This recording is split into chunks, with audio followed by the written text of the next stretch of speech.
rolling up, Uber black Cadillac, high heel boots, and a sexy body full of baby's bad. Yeah, this time it's you. Look, I was already sick to begin with, and then as I'm trying to get over that, I decided to spend 2.5 days in the Texas heat with brake dust, brake fluid, transmission fluid, and grease, and all being blown in my face. Well, you spend like half your time being one bad night's sleep away from being sick. I mean, I'm always dying. Look, we're all dying. It just takes a while. No, it's fine. So, and because you were sick a little while ago, and then my mom and dad were both sick, like right after getting out of the hospital. So I haven't even talked about that. I haven't even been able to really sit down and talk about that with you. The fact that my mom had a heart attack like almost a month ago, and then didn't even bring it up here. Things have been moving. I mean, it's not nothing crazy other than, I could have had a horrible accident yesterday, but yeah. But yeah, and I haven't even seen you in 2 weeks. I know. I was out of town. It was awesome. Yep. And I just remembered. So on the next episode, once we get rolling, I'm going to have buttons for our names and stuff to pop up. Posh up. Gotcha. Yeah, they're going to posh up. Because I don't want to have to do it in the edit, so I can just do it when we live. Cool. That'll work. So, dude, you've had a shitty couple days along with me in a very similar manner. You've been more exhausting. I've just been exasperated. Yes. So we're still X something or other. Yeah, we're X something or other for sure. I'm X living at this point. So what's going on, guys? Welcome back to the Now You Made It Awkward podcast. I am Shoky. This is episode 98. Good grief, it's getting close, man. It's getting close. Episode 100 right around the corner. Just right after the big holiday coming up will be our big holiday. Indeed. I don't know, but we want to call that a holiday for us, but it is what it is. So, of course, you can follow me at all the Shoky-related links down below. And, of course, with me back today this week is Jefe. Hey, I'm back. El Jefe. After his little vacation last week. First one in a while. I needed it. I needed to get out and just relax. Yeah, four days, was it? Yeah, I left Sunday, and I got back Thursday. That's 4-ish days. It was nice. Now, mind you had to drive to Dallas, but it was what it is. What's 3 hours, But 3 hours in good traffic. I actually caught good traffic every bit of the way. It was nice. Like, I've had to deal with Dallas traffic that took like 5.5 hours. Yep. I've done it with 18-wheeler with a 40-foot float behind a truck, and I've had to hammer my way through it more than I care to think about. So, one of the worst trips, I didn't go all the way to Dallas. I basically went to Corsicana, which you're familiar with. Yes. That's kind of where I lived when I was infantile. You were infantile there. Yeah. When my little V6 Dakota dragging a 16-foot trailer full of lumber all the way uphill for 180 miles. Well, I wasn't that far, but still. My truck was not happy about that by the time I got there. Right. She was grumbling a little bit. Well, it was summer. It was summertime or beginning of summer because I was building a deck for my nephew's wedding. So that's what I did for special occasions was build things. So I built them a deck because their back deck was completely rotten. They're divorced now, so we'll see what my deck to marriage ratio is pretty.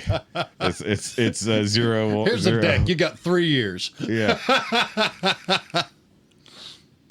Please tell me I got it right. I was gonna say I think they got a little bit more out of that, but I could be wrong. I think maybe it was like 4 or 5, but yeah. That was for my nephew Shaun's wedding. Not the Shaun we know, obviously, but he lives in the same direction. Actually, where does he live now? Because he had like oil field stuff and kind of moved around. He might actually be in Oklahoma now, for all I know. But he was bouncing around there for a while. But every now and then, I get to see the events of that vacation on my Facebook timeline. So, because I went up there to build the deck, and then I came back up a little while later for their actual wedding. So that was 2 of those trips. Yeah. But I think I took the PT Cruiser the second time. That's right. That's where everything started falling apart for me. Driving to Dallas? Yeah. The night before, I noticed my AC was getting low on Freon. Grabbed one of those, do-it-yourself Freon top-up things. Yep. I got a couple of them. And broke the Schrader valve on the low-pressure side. So every single bit of my Freon came out on my hands and arms. You're supposed to keep that shit on the inside, Jefe. I know it. That stuff's itchy. Well, I can honestly it's say very itchy. I just got beer on my buttons. Uh-oh. I had a little There's a song there. There's the beer on my stream deck. I'm crying over your deck. I was thinking more keep your beer off my buttons. Nope. Nope. Okay, so real quick, you have a thing you haven't tasted yet, so we're going to do an impromptu taste test. This is the Cameras on you. Devon's Vanilla Cream. Yep. He's local here, and we've tried a couple other of his offerings. And We've tried the Punana. Which that video I put out last night for everybody to watch. The Punana. Punana, which sounds much worse than I mean it to. Yeah. But I mean, it does smell like that. This is not a punani, you know. Yep. Nope, Well, no, nope. that might have been better. It's like smells like pennies. That's actually really good. Yeah. That's it really, is. really good. 8% alcohol, and it doesn't taste like poo. Or rather, it doesn't smell like poo. Let's be fair. No poo gas. No poo gas. There's no poo gas involved. That's good. There. So shout out to Devin. Devon's well done, buddy. Yes. All right, guys. So, of course, if you want to follow this YouTube channel, you can do so. Please hit that subscribe button. And then if you want to go check out our Rumble page as well, that'd be great because we could use some more people over there. We get a few views. I screwed up and accidentally uploaded the uncut version of the podcast last week. Oh, no. So I took it down after a day, put the regular one up. So I'm sure some people were confused as to what happened there because we got a whopping like 4 or 5 views before I realized I uploaded One of those the wrong was me. one. Yeah? Yeah. You watching on Rumble? Oh, that's right. I know you subscribed on Rumble. So I'm figuring it out. I was like, I help. yeah, thank you. So other than that, guys, of course, you can write into the show if you would like at NowYouMadeItAwkwardMail@gmail.com. You'll hear the ding. And then, of course, it'll be here on the screen or in the description down below where you can just highlight the dooley-hoo and copy and paste it. I haven't figured out how to hyperlink an email yet, and somebody who was supposed to do that for me, Dormammu, that was literally a year ago. He was supposed to help me with that. If you want to write into the show with any questions, comments, or add to the episode 100 questionnaire, I haven't been able to add any extra stuff in the last few days because I've been stupid You've been busy. beating your head against a firewall. Well, no, not firewall, but will, basically. Yeah. And then, of course, guys, you could follow us on the Facebooks at the Now You Made It Awkward Facebook. Yes, you can. Where you can send in voice messages via the Meta Messenger or Yep, whatever. we'd like to hear from thing. And, of course, as usual, our good friend Shaun, who still has not confirmed whether or not he'll come down for episode 100. And we might have to go up there and drag him. Drag his ass back. Throw him in the tiny van. So I will say, he had to do kind of a deal with his woman and her family where they wanted to go do a family little trip to like a water park or something. He was absolutely not wanting to do that. I was like, the sun, it burns. Well, the payoff, what he should have done was go suffer through that, and then now he has the excuse to come down here. But he's resisting that son of a bitch. So either way, let's see what Shaun has to say this week. I have no idea. Let's look. Question for the pod. And Mother Nature, what is your fucking problem, bitch? It is hot as hell out here. God almighty. Just calm down. Jesus, I will buy you chocolates and roses and whatever else you want me to do. I'll put the toilet seat down. I'll fold the laundry. Calm your ass down, please. It is too fucking hot in Texas right now. Oh my God. Texas ain't nothing but a less angry Iraq. You know what I'm saying? They got sand, we got red dirt. They got camels, we got horses. They got guns, we got more guns. And it's fucking hot. That's all it is. Okay. Where would y'all rather be than Texas right now? The mountains? A pool? A lake? The fucking refrigerator? Answer that one. Well, I mean, technically speaking, I can be in a pool, a lake, and a refrigerator in Texas. I mean, don't get in your refrigerator, kids. We learned that back before our childhood. No, but a walk-in cooler for like 15 minutes is awesome. Yeah, I used to do that back when I worked pizza, and I could do that. But I also hated the walk-in cooler because there was times where I had to go in there to do inventory on veggies or something. You'd just be standing there freezing. Oh, see, I loved it. That's where I would take my break in high school. Yeah, well, that makes sense. Sorry, I'm still phlegmy. Flemmy? I'm going to point this. Flemmy Flimmerson? If you're going to lean that way, I'm going to point the microphone towards you. Either way, shit, I don't know, man. It's hot everywhere right now. It's Texas. It's what we do. I tell myself every single year I'm not allowed to complain about the heat till August. Yeah. And I tell myself that all year, and then I complain a lot come August. That's true. Because until August, you ain't got shit to complain about yet. You know what? That's really funny is like, I forgot. Somebody posted a meme a little while ago complaining about the heat or saying something specifically about the heat in June in Texas, and it wasn't somebody from here, and I'm like, that's cute. Wait till August. That's the real heat. I tell you exactly. We've had a decent spring. We had cooler temperatures longer than anticipated. You know, I don't have to deal with the heat in a day-to-day basis. I work at night, but what I do have to deal with, but what I do have to deal with is hot, muggy, steamy showers. Well, just uncomfortable temperatures to sit out in your vehicle all night long and do nothing. And since you no longer have AC in your vehicle, you really have to. I actually, last year I purchased a device. You might have seen it advertised, called the Icy Breeze Cooler. I absolutely love that thing. Jeff Foxworthy, thank you very much for advertising the ever-living crap out of it. Is it the one that's just a bucket of ice with a fan? No, it's a proper cooler. Okay. And it's got a pump which moves water up through a heat exchanger and then back down into the cooler, blowing over blowing fresh air over that air handler or that heat exchanger. Yeah. So you're not blowing soggy air. You're blowing fresh air that's not soggy on that's just been cooled. Does it come with a crotch hose attachment? You can get so you can run it up your shorts. You can get extra hoses, yes. Run it up your shorts for real proper because breezing. Of that, you know, it can get expensive to run. It takes a couple large bags of ice every night to do a 7-hour shift. Yeah. You can always try ice packs instead. I have, and they don't work as well. What I have been doing is freezing large blocks of ice that just fit in that cooler entirely, adding a quart of water on top of it and letting that go. That'll run for 11 hours or so. Put some alcohol in it. Like rubbing alcohol? Why's that? Because it'll get colder without freezing. Really? Yeah. And because alcohol will allow water to reach a colder temp without freezing. Nice. Kind of like salt? No, salt thaws water. Oh, salt lowers the freezing rate down to like 27 degrees. That's what salt does. Salt causes water to melt. It also, unless you're diluting the water with it. That's why it lowers the freezing point. Yeah. That's why it melts, because it goes from 32 freezing to like 27 or 26. Salt on ice causes it to melt. Salt water won't freeze because it is a solution. Yes. That's why. Yes, but alcohol is more fun because it actually can go even colder than that. Really? I'll give it a shot. Because obviously salt water can freeze. Got a ratio? No, but the internet does. Yeah. So either way, you can do that. I'll try it. You can try it. I mean, like, well, the thing is, once that thermal exchange happens, it's not going to get any better. Yeah. That's the downside of it. There's no way to keep it going. Once your water's not cold anymore, it's not going to do any good. Yeah. So basically, you have like a portable AC unit that only works for one day. I used it last night, and the 1 ton was perfectly fine. Yeah. It works better in the 1 ton because it's not the Suburban. Yeah. Which has twice the volume in the cab. True. But I've been eyeballing some of the other electric ACs that run off their own batteries. They're like $1,700 to get into. Yeah, it's not worth it. So I'm wanting to compile that in the little van with a solar panels on top, lithium-ion batteries in the. I will point out the obvious. What? You work at night. Yeah.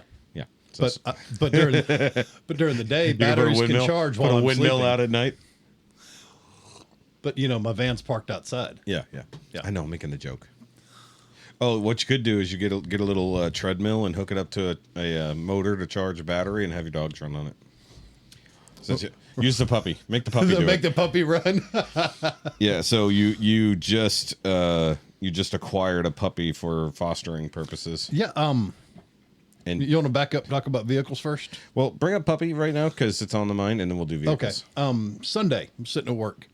And I'm looking on one of the Houston, Texas lost, found, adoption, whatever groups I'm with. Yeah. And this guy posts that puppy and says, does anybody want a free boy dog? A friend gave it to me and I can't take care of it. Yeah. So I threw up there, hey, it's a puppy. Cool. Hey, I'll take it from me. I'll foster, train, and rehome. Yeah. And a whole bunch of other people jumped on it. I wanted. I said, yeah, whatever. I'll see what happens.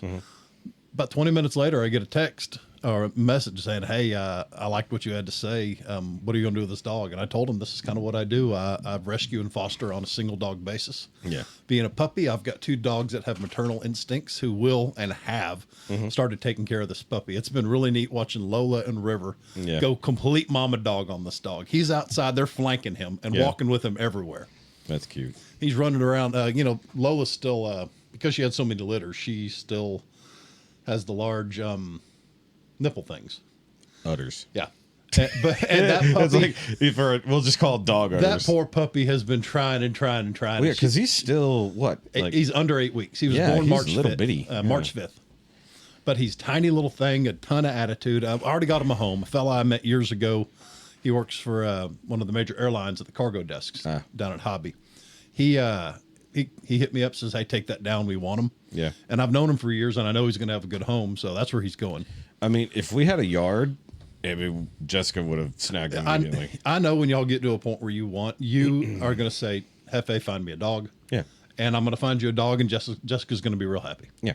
I mean, that's all it is. It's like one, and you saw my comment. It's like, no. It's like, because she told me about it. I was laying there and she's like, "Oh, go look at Jeff's post." And I'm like, "It's a dog, isn't it?" I'm like, "It's a dog, isn't it?" And she's like, "He's so cute." And so like, she's like, "I'm going to tag you in it." And it's like, I've jumped on it before she did. And I said, no. He's got so much personality. He's a super smart little pup. Not scared of a dang thing. Up and down the stairs already. Yeah. Jumping at Bandit. Apartment. I was thinking like stairs. I was like, yeah. Yeah. You know, the things you can fall down at the farm. Look, I've fallen down them here. I don't have to go to the farm. The farm has softer ground, I'll tell you. Farm has soft dirt. Yeah. Even at the end of summer, still softer than the concrete I hit. Right. But no, that's been it. He's just been fun to have a puppy. You forget, you know, having older dogs that puppies are a pain in the ass and they are busy and you're nonstop go with them. Yeah. But it's still worth it, man. It's neat to watch him run around the house. And he's going to be one of these fosters that everyone's going to miss. Yeah. Already. Yeah. So, since we were already talking about it, let's just get our vehicular woes. Okay, so we started Sunday. When did yours happen? Technically, mine have been ongoing, but I started the work Sunday. So we'll move that back. AC and van out Saturday night. I drive home, put a battery in the Suburban, fire her up. Said, "All right, let's go to Dallas." And we went to Dallas. We made it there fine. Where are you sitting? Monday's when you discovered your bad axle, right? Okay, no, that was Sunday. Okay, so same day. So yeah. So well, here instead of ping ponging this, you just say everything that happened for you. And then okay. I'll go. Well, I hit Dallas, drove around Dallas a little bit. I think it was Tuesday. Went to the store, come outside, opened my back hatch. You know, the Suburbans have those buttons in the middle of the back window opens. One of the hinges, passenger side hinge, just broke. Yeah. And it went straight up in the air because the strut was still on it. Yeah. So I had to fight everything down while not breaking it, and finally got it latched. Yep. And then, oh crap! So I popped it back open, grabbed my pry driver, you know, flathead screwdriver. Yeah. Popped off the bottom strut so it wouldn't have any pressure. So on it wouldn't do it again. Yeah.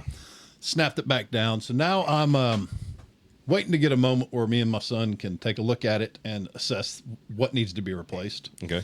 Because I found one hinge, $146. Oh, of course. Yeah, so I may do some junkyard diving. Yeah, that's the best way to do it. So on top of that, okay, so you said that you discovered the AC in the van wasn't Saturday. Yes, Saturday night. So Saturday night. Okay, so you take so how did y'all all go up to Dallas? No, just me. Okay, that's what I thought. I wasn't sure because I knew you said you were going up there to visit family. I just didn't know if family was going along. Or yeah, my surrogate sister, my half sister, and then one of my closest friends from high school. Yeah, one of these days you'll have to explain to me your expanded family dynamics because I know like we have it interesting on our side with me and with Jessica, but like you're like surrogate sister and half sister. It's like okay, we're gonna have to discuss that, but not today. But we can do a family day later. Yeah, we'll do a family tree breakdown. Okay, so what all did you do in Dallas? Because you sent me pictures of Dallas World Aquarium. Yes, we went to the Dallas World Aquarium. Yeah. It was a lot of fun.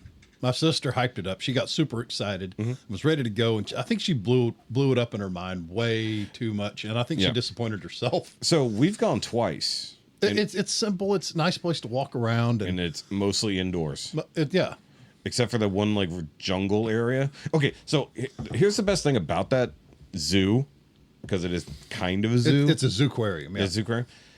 It's downtown, and it goes through buildings downtown. And like you go in one building and you kind of go through all this kind of network and following the trails and everything. And it's all mostly rainforest centric and stuff like that. But it's all multi-story. And then like when you come out, you're like, wait a minute.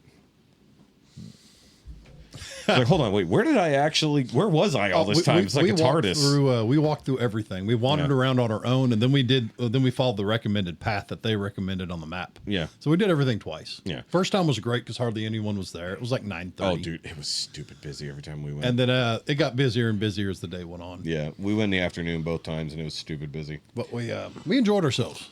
I sent you that picture of that sawtooth shark. Yeah, and you know what's funny? I thought you sent me one of my own pictures. Really? You did? Well, because you said something about deja vu or something like that. I forgot what you said in your message, and I'm like, are you going through my thing? Because I posted that same shark doing the same thing. Really? Yeah, because that sawtooth shark just likes to rest on top of the and tunnel.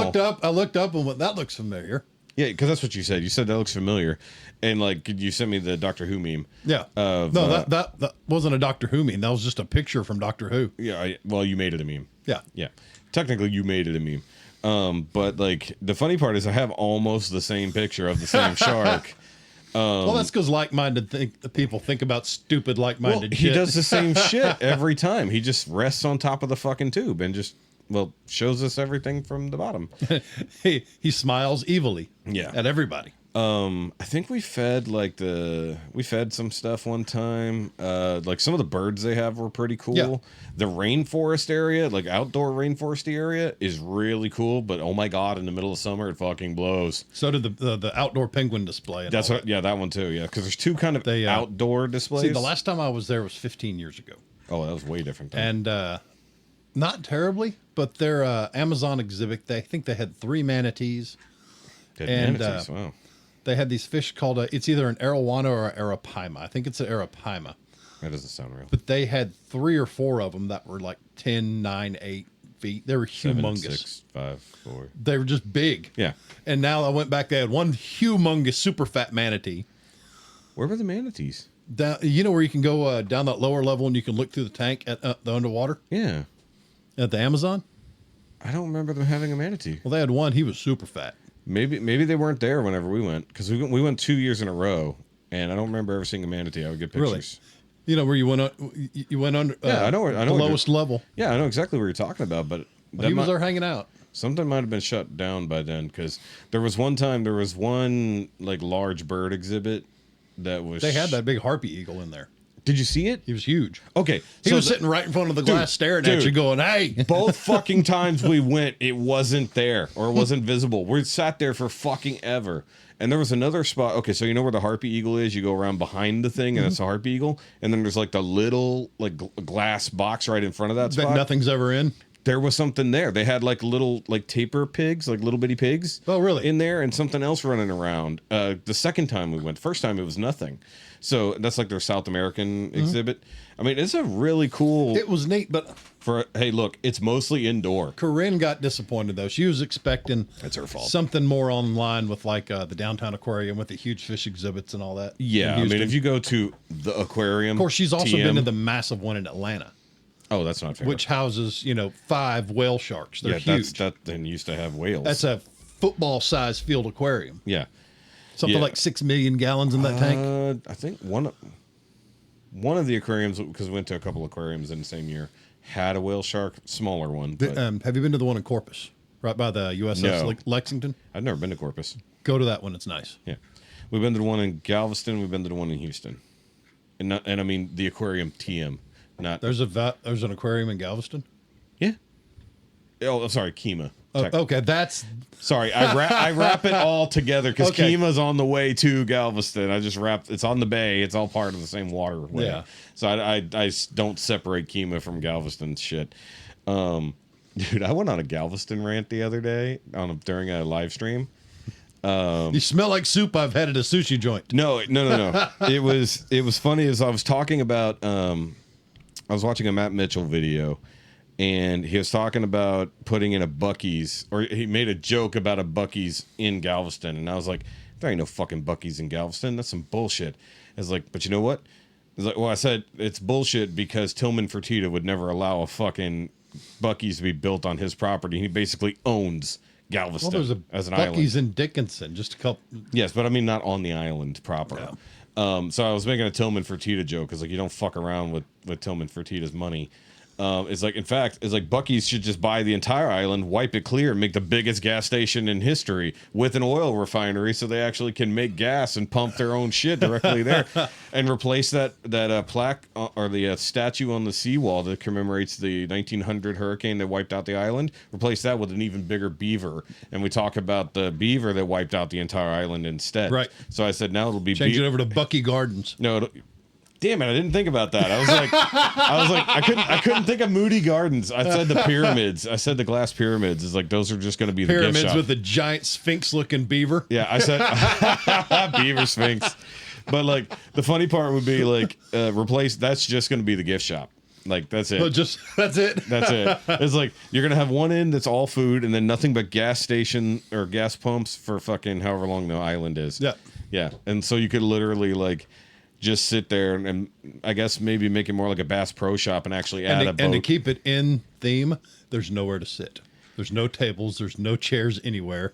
That would suck a lot. Well, that's every single Buc-ee's you've ever been I've to. never considered that. There is nowhere to sit and eat.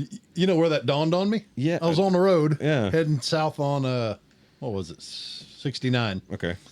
And otherwise known as 59. One of the U-joints on the truck I was driving went out. I was backing out of a Buc-ee's parking lot, and the U-joint just collapsed on me. Or ball joint. Those are two separate things. I know. One is a ball, one is a U. Anyway, the right side of the truck went, hi, I'm on the ground. Actually went low, I'm on the ground. Yeah. Hi, I'm low. Hi, low. Yeah. Anyways, but yeah, sitting there for Speaking of- hours waiting on a mobile tech to come and fix my truck. Yeah. Yeah, there's nowhere to sit. Yeah, I never considered there is nowhere to sit in a Buc-ee's. Well, the owner of Buc-ee's, the person who designed and started everything, says he wants Buc-ee's to be part of the journey, not your destination. So he wants to get people in, get people moved along, and get more people in. He sounds like he was one of the owners of Aldi and Trader Joe's. Yeah. So, either way, speaking of broken cars, your broken car woes didn't end there. No, my broken car woes didn't end. Yes. Got back from Dallas. The battle wagon, my ugly ass, badass 05 Suburban, got me home. Got me home beautifully. Got me to work a couple nights. Okay. And then last night, I fire up the Suburban, heading off, and I turn the wheel left, and the car keeps going right. And I turn the wheel left more, and the car keeps going right more. And things aren't adding up. Well, clearly. So I get out and look at it. Two lefts don't make a right. My truck looks like it had its alignment done in Alabama. And they weren't cross-eyed. They were the other way. Okay. I mean, both tires point in opposite directions. I got you. But so yeah, I thought you meant it was cross-eyed tech who didn't line I check things it out, up. and the steering link, it's the one right by the wheel, sheared, just Oh, clean. when you said steering linkage, I thought you meant from the steering wheel down to the box. No, from the it's basically a from the pitman arm. rack. Yeah, So, yeah. Well, it's not a pitman arm; it's a tie rod. yeah, tie rod at the steering knuckle. Yeah. Went just sheared, Yeah. So which is super how rare. the fuck does that happen? And I made it home. Yeah. I made it home yesterday morning. Yeah. Perfectly fine. So wait, was it on the Either- tie rod itself or the ball joint for the tie rod? The joint, Yeah. right in the middle of the two pieces, sheared, right where the two pieces come together. Because it's the steering rack and it comes out to a tie rod end that has a ball joint on it that goes into your steering knuckle. Yeah, the one that's attached to your wheel. Yeah. Yeah. So the ball joint sheared off. Okay. And that makes sense. And I've never seen that happen. I have. It's common. But I mean, you're how old? You said it's how old? 05? It's Op 5, yeah. Yeah, With okay. That was about time. 280,000 miles on it. So look at it this way. You're lucky it lasted that fucking I'm long. lucky it happened. Look, probably on the dirt road. Yeah. That's probably where it happened coming in. Yeah, and it Well, tracked just enough and stayed with it because I didn't make any sharp turns coming in. I parked right in front of the house. So the good news is that just unscrews from the rest of the steering rack. I'm going to take it over to my buddy, Chris. He does all the mechanic stuff I'm not comfortable with. I'll bleep his name. And keep him busy. Anyway, he's going to replace everything that needs replacing. So, yeah. So you have a similar issue to what I think I'm developing. So I do think one of my ball joints is out on top of everything else that's going on. So my vehicular woes, since yours have come to an end. Less exasperating, more arduous. No. Exasperating is 100% what they were. So what happened with me is my suspension has been basically shit. You've ridden in my car. It's not comfortable, nor does it feel safe. No, not with two people at least. It's fine when it was just me. Anybody sits in it, it vibrates really bad going down the road. Oh, I felt. Yes. So I thought, and I mentioned it here, that it's the carrier bearing that goes from the intermediate shaft to the actual CV axle. You've been saying that for a while. I have been saying that for a long time because it's the only thing that made sense. Until the thing that really didn't make sense made sense. Yes.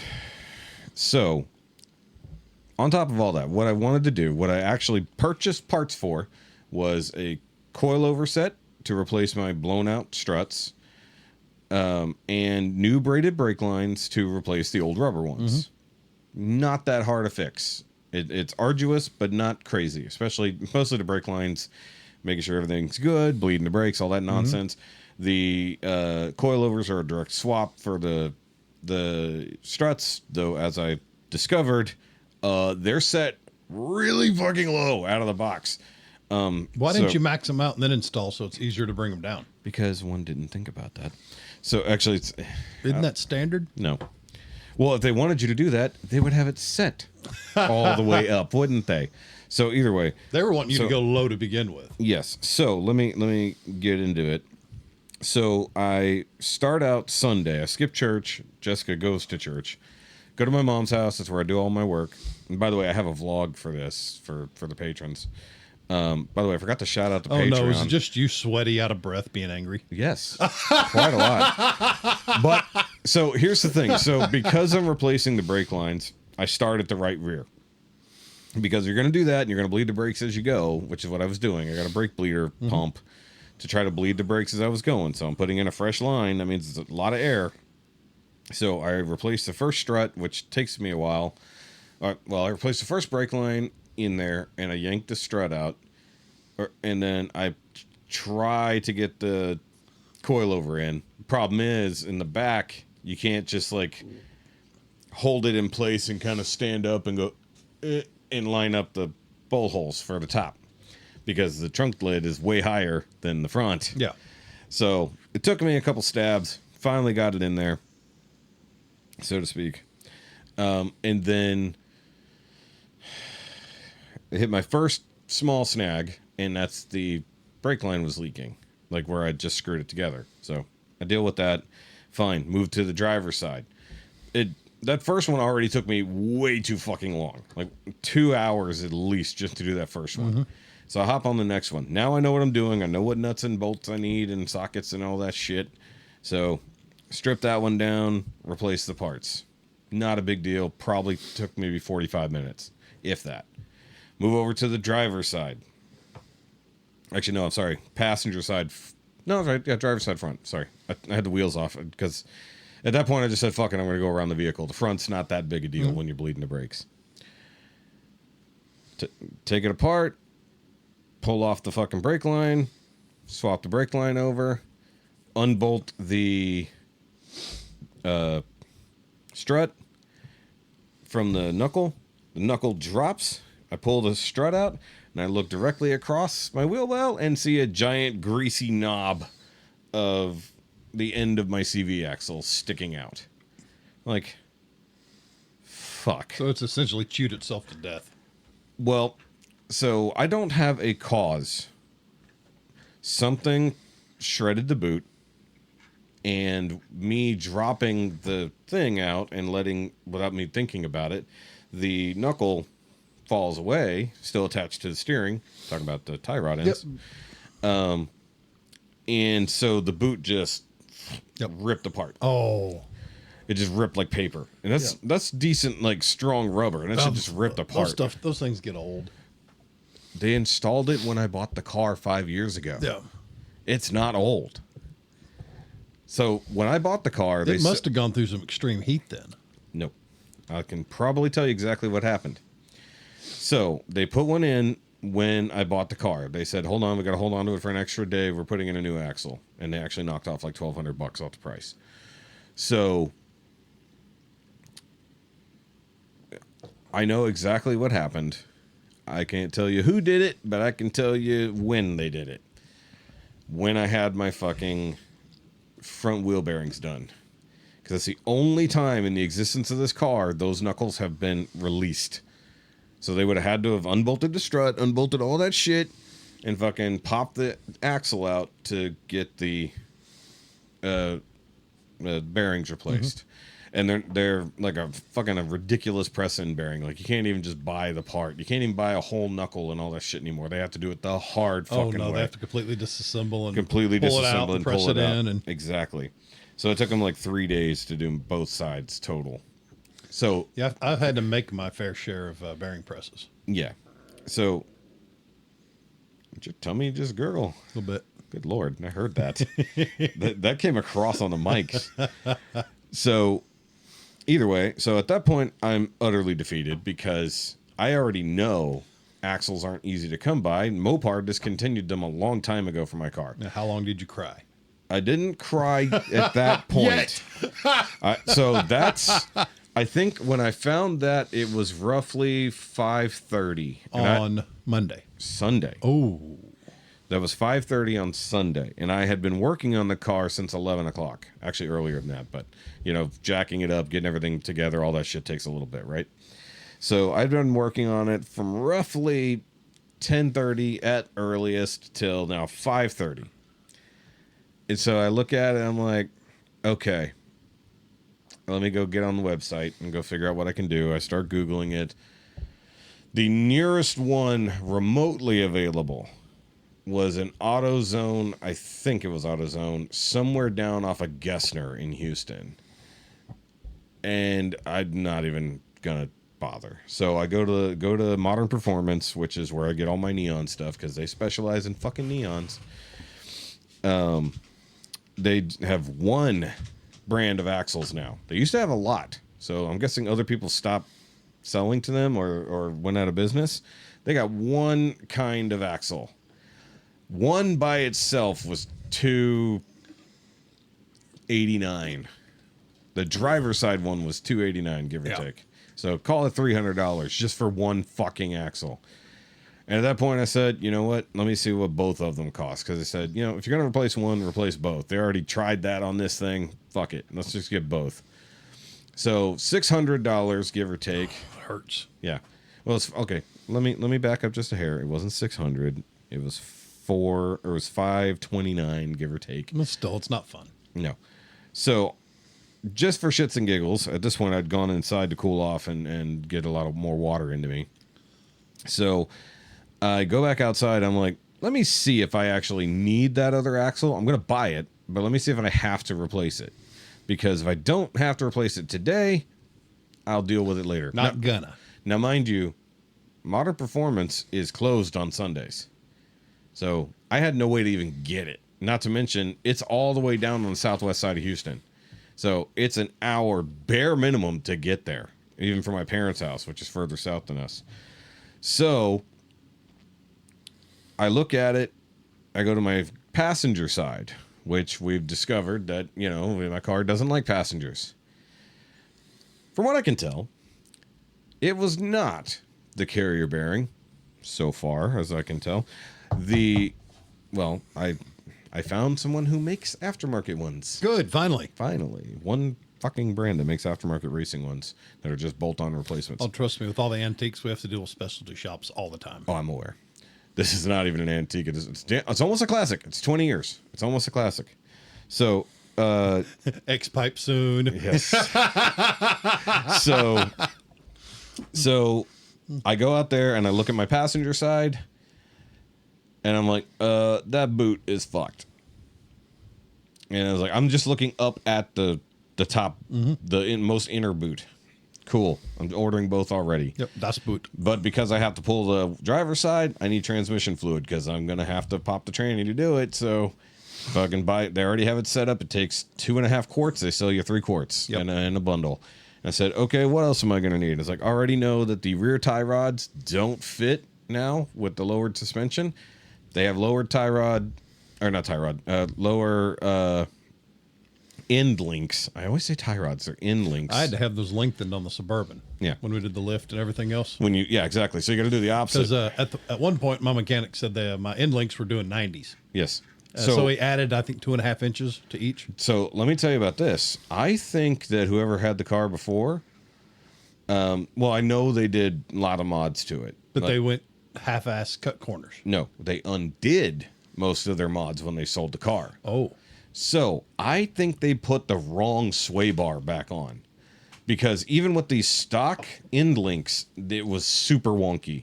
If it was all stock, it wouldn't have been like at a 70-degree angle. I was like, what the fuck? Like, why is it like this? So obviously it's not going to go on the new struts because they're lower. So I buy shorter end links. So no big deal. I'm going to take care of all this shit. Also, I'm getting the new axles. I might as well get a new axle nut set, where it's got the castle nut with the pin. Yeah. Unfortunately, I didn't realize it was only one of them in the bag, not two. So I ordered only one. So, oh well. I had to reuse some stuff. It don't matter. Either way, so that was Sunday. Fuck. So I'm like, I meant to get this entire project done in a single day, which realistically, had the axle thing not come up, Once again, looks good on paper. But if the axles hadn't happened, I'd have been done by like 7. Yeah. At least with the install. Probably would have had to do the adjustments. See, that's how some of these projects go. Especially Every fucking project, Jeff. Every project on this car. But you always find more that's bad. So either that or it takes way longer than anticipated. Like my oil pan I did last year, I had no idea what all actually had to go into taking off my fucking oil pan. Now I know. How many cross members you have to take out? Not a cross member. Had to take out the cold pipe. Or the hot pipe. Had to take out the hot pipe from the exhaust, which is bolted under the exhaust, under the thing, but also didn't realize there's a couple other mounts that are in a really wonky spot. They really made sure that oil pan wanted to stay on. Yeah, I hate engineers. Yeah. When engineers do things instead of mechanics, correct. So that's on Sunday. I borrowed my mom's car, kind of begrudgingly, because, her car's not bad or anything. It's just like, I don't want to take their only fucking vehicle, Right. But it made more sense because I had jury duty fucking Monday morning. Did you get selected? Does it look like I got selected?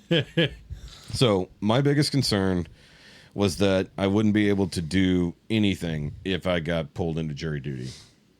So Sunday night, I come home. I beg anybody I can get to fucking go get my parts for me. I paid for them here for pickup. And luckily, Pastor James. Oh, thank you. That's good. Massive shout out to James for doing that for me. Way the other way. Yeah, exactly. You couldn't have helped. Jamie did offer to help, but he had a job interview at 11:30. I'm like, that's dude, more important. And well, the thing is like, I don't know if you're gonna make it if you got to get down there by 8 o'clock. Go to your interview. Yeah. Well, he'd have been down to Houston by 8 to catch it when it was open, drop it off at my parents' house where I was, and then. He would have made it, but it would have been stretched. Yeah. And plus burning up all their gas, and that wouldn't have been worth it for him. James, on the other hand, has no gas because he drives a Tesla. So, a little bit easier for him. But I didn't know when he was going to go because he didn't say what time he was going to go down there. And so as I'm communicating with him, I'm like, hey, I'm headed to jury duty, just letting you know. So, it's just downtown here, right? And I go to pull up. Try to find a parking spot. There's nowhere to park. All the downtown parking's taken up, or it's 2-hour parking. So I got to go down to the juror lot, which is like 3 blocks from the courthouse, in what is already 90-degree fucking heat and humidity out there. So I got lucky, I guess, along with the other like 70 people who got to go home, because the line was already halfway around the building when I drove up, and they had just opened the doors. No. Like, when I rolled up, when I was still looking for a parking spot, the line of jurors was out the door and around the building. So when I walked up, they'd only just started letting them in to check in. And so I'm 10 feet from the door thinking, well, fuck, this is going to suck ass, when I'm already super sweaty because I'm in jeans and everything, got to dress up somewhat nice. And people started coming out.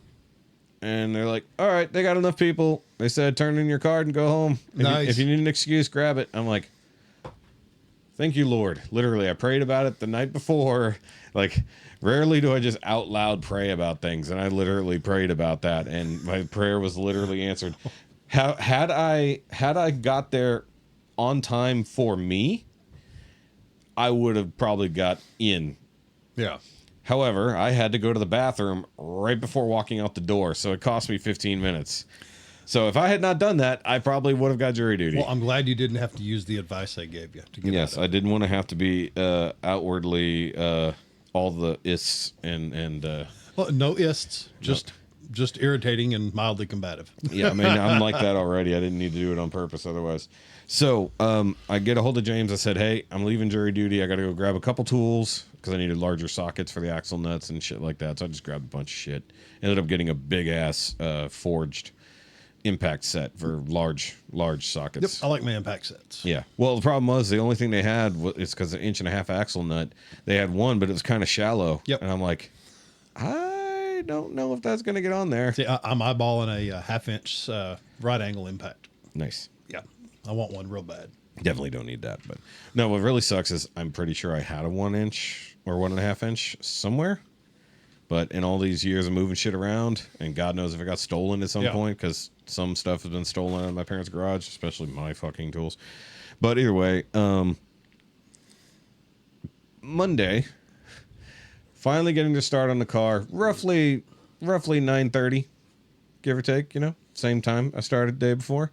But now I'm like, all right, my parts are going to be here. I'm going to go ahead and start disassembling the axles and stuff like that to get them out, deal with the transmission, all that kind of crap before James gets here.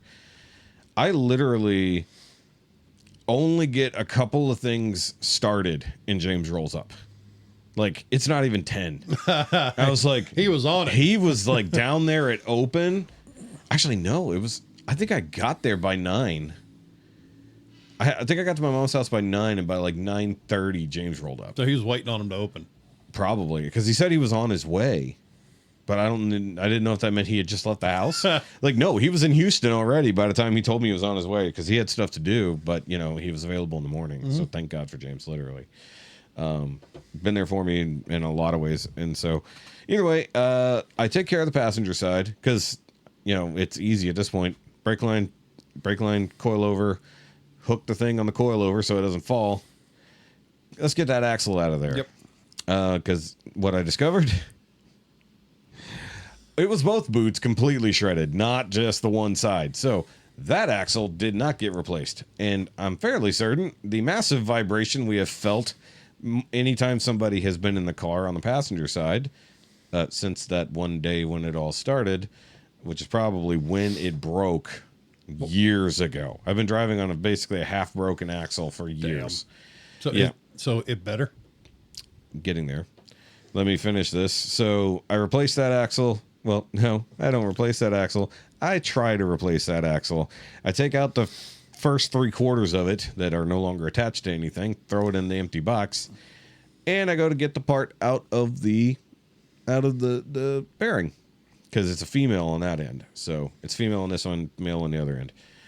Trans, if you it's a transaxle. No, it's a drivetrain. No, it's a transaxle. It's literally what it is. All right, either way. You should just be able to just go boop because it doesn't, as far as I could tell, it didn't even have like a locking clip. It just, supposed to be able to pop it off. But it was angry. It didn't want to come out. It was old and decrepit and angry. So, how mangled? Not very mangled. At least that wasn't. So what I discovered was why they replaced only one axle when they bought the car. They couldn't get it off of the passenger side. I'll have to pause there for giggities. That's the side that's really bad when a passenger's sitting in it. Yes. Yeah. So I looked at it. It's really, really rusty. Like the end of it is super rusty where it plugs in. The shaft itself is rusty. I'm like, what the fuck? And this car hasn't been through floods or anything. How the hell did this get so rusty? Oh, so now you're an automotive archaeologist. At this point. Yeah. So I'm under the car. I had to jack it up an extra 5 inches so I could get my fat ass under there. Or dig a hole. Can't dig a hole in concrete, unfortunately. Believe me, if I could have a built-in like change pit or work under the car pit, I absolutely would. Car pit, not carpet. Car pit. Yes, but not like a rug. Yeah. So either way, so I'm on my back with, a 2-foot pry bar and a 2-pound hammer. Working like a T-Rex. Working like a T-Rex. No room. Doing this, and then I grab my 3-pounder instead because the 2-pounder ain't getting there. Actually, it might even be a 4-pound dead blow. And I'm like, this motherfucker is gonna go. And like it finally just went, you know, I thought it was going to go flying, but it actually just came loose. And then I just kind of, thank God I had gloves on because grease is, what little grease is left in Do it's you coming use out. do you use the covered gloves with the grippy stuff? Yeah. I love those. It's Yeah, I what, got- $12 for a 10-pack? Well, I got the mechanics wear gloves, the heavy duty impact mechanics wear Okay, no, gloves. I use the ones that just have the grippy rubber stuff around on the fingers. No, I know what you mean. And, I don't like those because I sweat way too much in them and they don't dry. Every time I work on brakes, I use them because I get dirty. I had regular nylon gloves for that. I get dirtier faster than anybody Yeah. you've ever seen. Dude, My son apparently has inherited it. I mean, we must be cousins then. So I popped that thing Stop off. touching your face. I'll tell you about so I did touch my face at one point, or I brushed some sweat away, so I had a big glob of something right here. But I ended up with transmission fluid on my fucking forehead. I wasn't under the car. It splashed when I was putting I was filling it. So, of course, because once again, engineers, not mechanics, to fill the transmission, like draining it wasn't a big deal. It just has a little plug on the bottom, little 3/8 inch plug, or I'm sorry, 8 millimeter hex head plug. Drain it, and good lord, that was not the right transmission fluid. I can tell you that right fucking Really? now. They used what, Universal? Probably.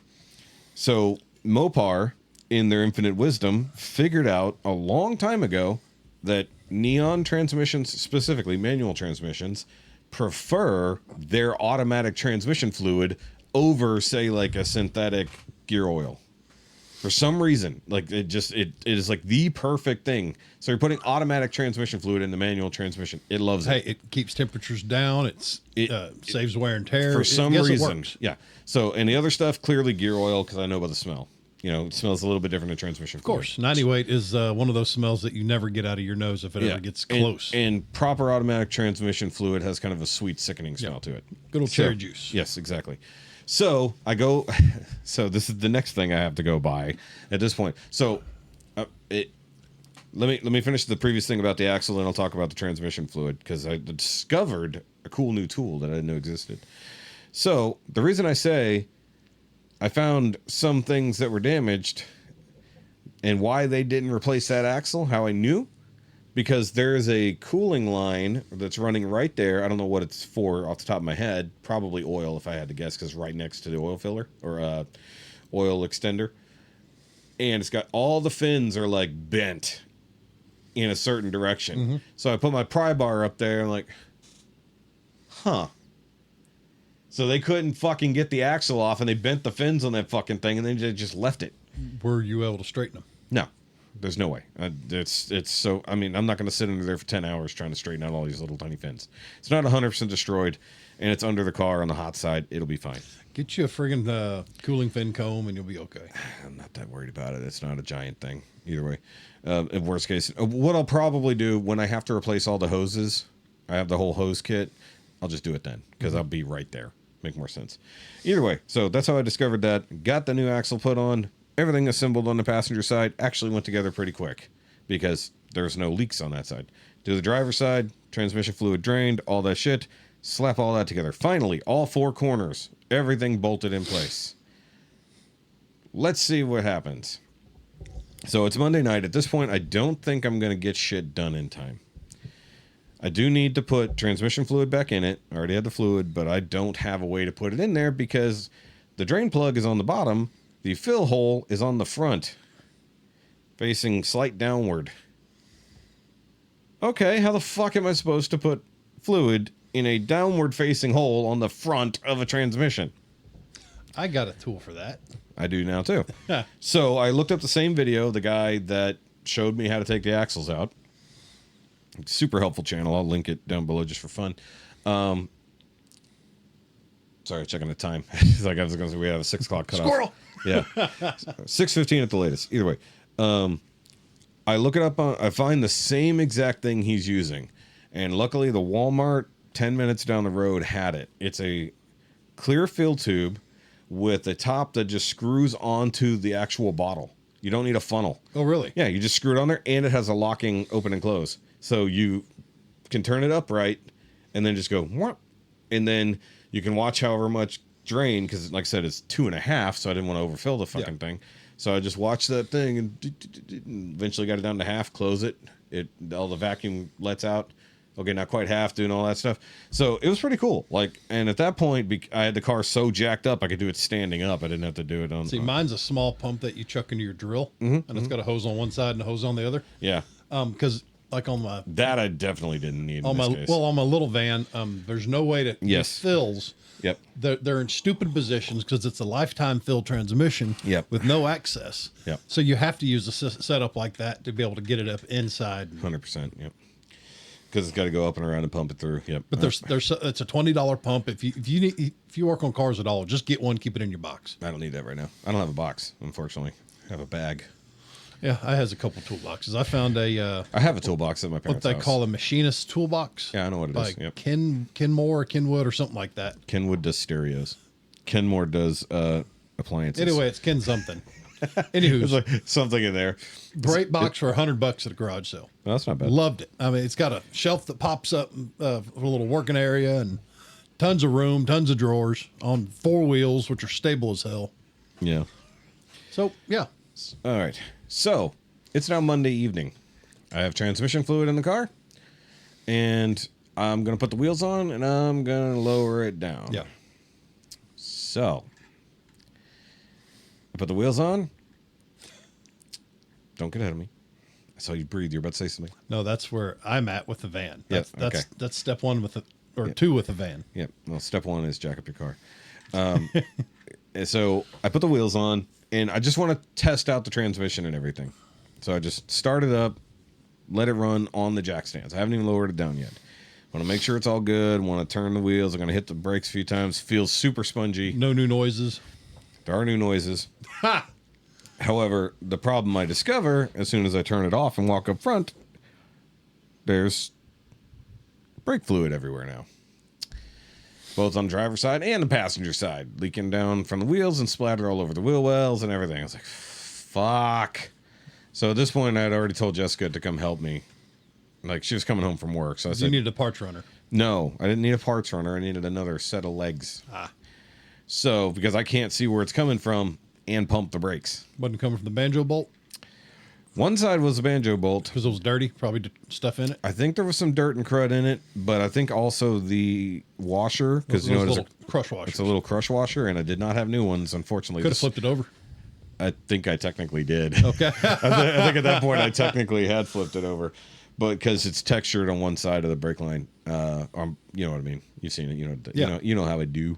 So the driver's side was just the line was slightly loose. I just pulled it, just tightened it up, secured it a little bit better. Passenger side was the banjo bolt at the fucking caliper, but I needed Jessica's help to get all that squared away and then bleed the brakes while I was at it. So did that, bled the brakes on the front, finally started feeling good. At this point, I'm exhausted and it's like 7 o'clock. So I started at 10 at the least, probably earlier. And I've been at it since 7 o'clock at night, basically. The only time I stopped was to go get the fucking hose. I'm fucking soaking wet from head to toe. I smell so bad, Jessica won't kiss me. So no joke. Okay, this is so funny. So you don't really smell your own self until you really get a good you whiff. realize you smell like a rabid mule. Yeah. So I brought a change of clothes because you knew. I knew I'm not gonna try it. And also I told her, I was like, you're gonna have to bring me home, and then I'll have to figure it out because I got to work Tuesday morning. So I changed clothes. I needed her help to change because I couldn't bend anymore. Nothing wanted to fucking work. At this point, my arms and legs have ceased to function. Yep. Effectively. I'm not even in pain. You kept moving as long as you had to, but as soon as you stopped. Yes. Happened to me when I rolled my ankle a couple of weeks ago. It's literally, and this is what I told my mom, because my mom's like, are you going to come inside for food? And I'm like, if I stop to eat, I stop. Yeah. Because my body will give out once I quit. As long as I'm still going. Stay moving. I can stay alive here. I mean, not that I was dying, but you know what I mean. But at that point, I try to eat a little bit. She had some leftovers from dinner. Jessica ate some pierogies. I ate like 1.5 because that's just all I could manage. You just wanted to sleep. Well, at that point, I couldn't fucking use a fork. Like, no joke. Look, I can't see my hand. Still can't quite.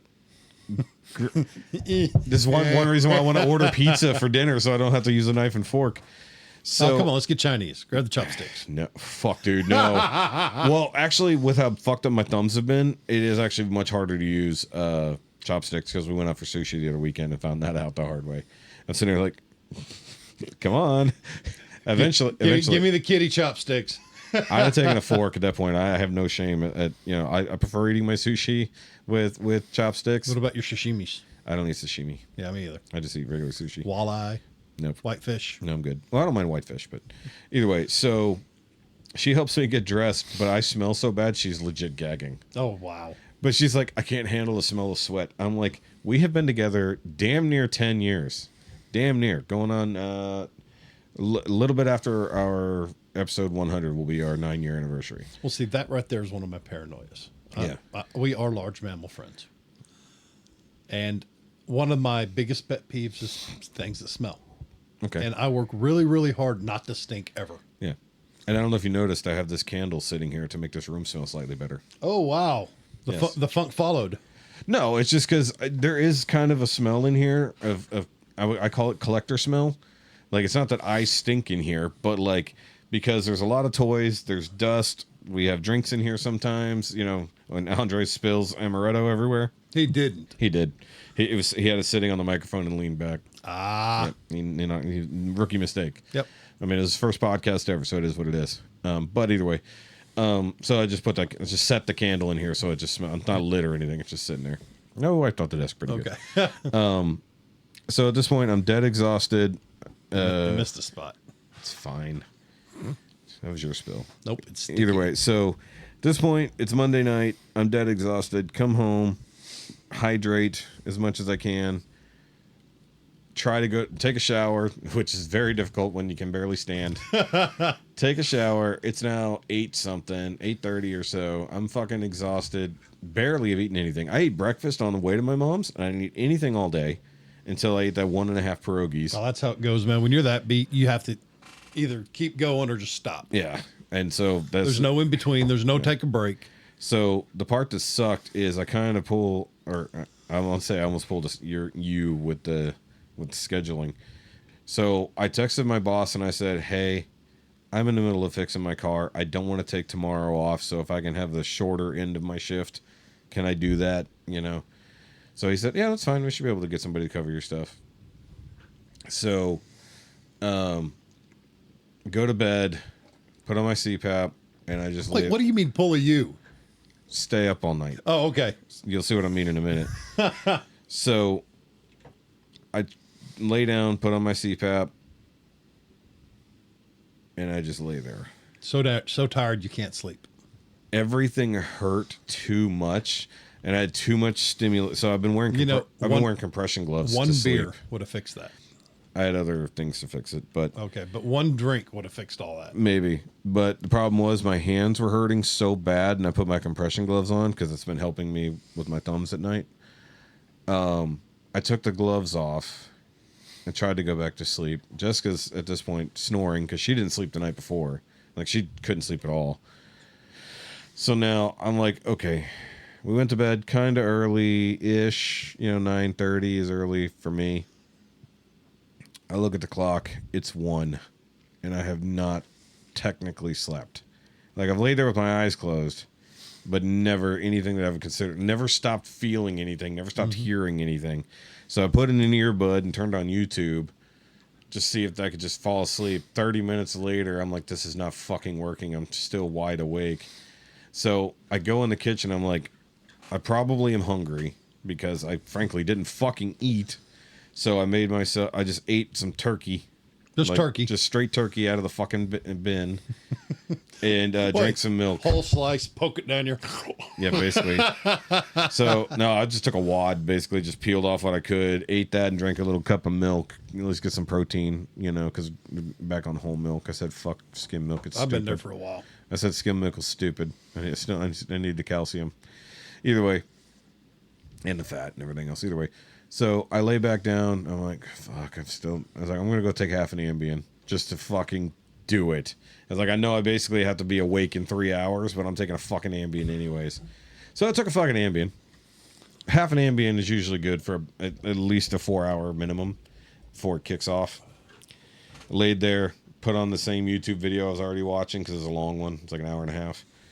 And I just fucking laid there, and I laid there, and laid there, and then finally, fucking perfect bliss.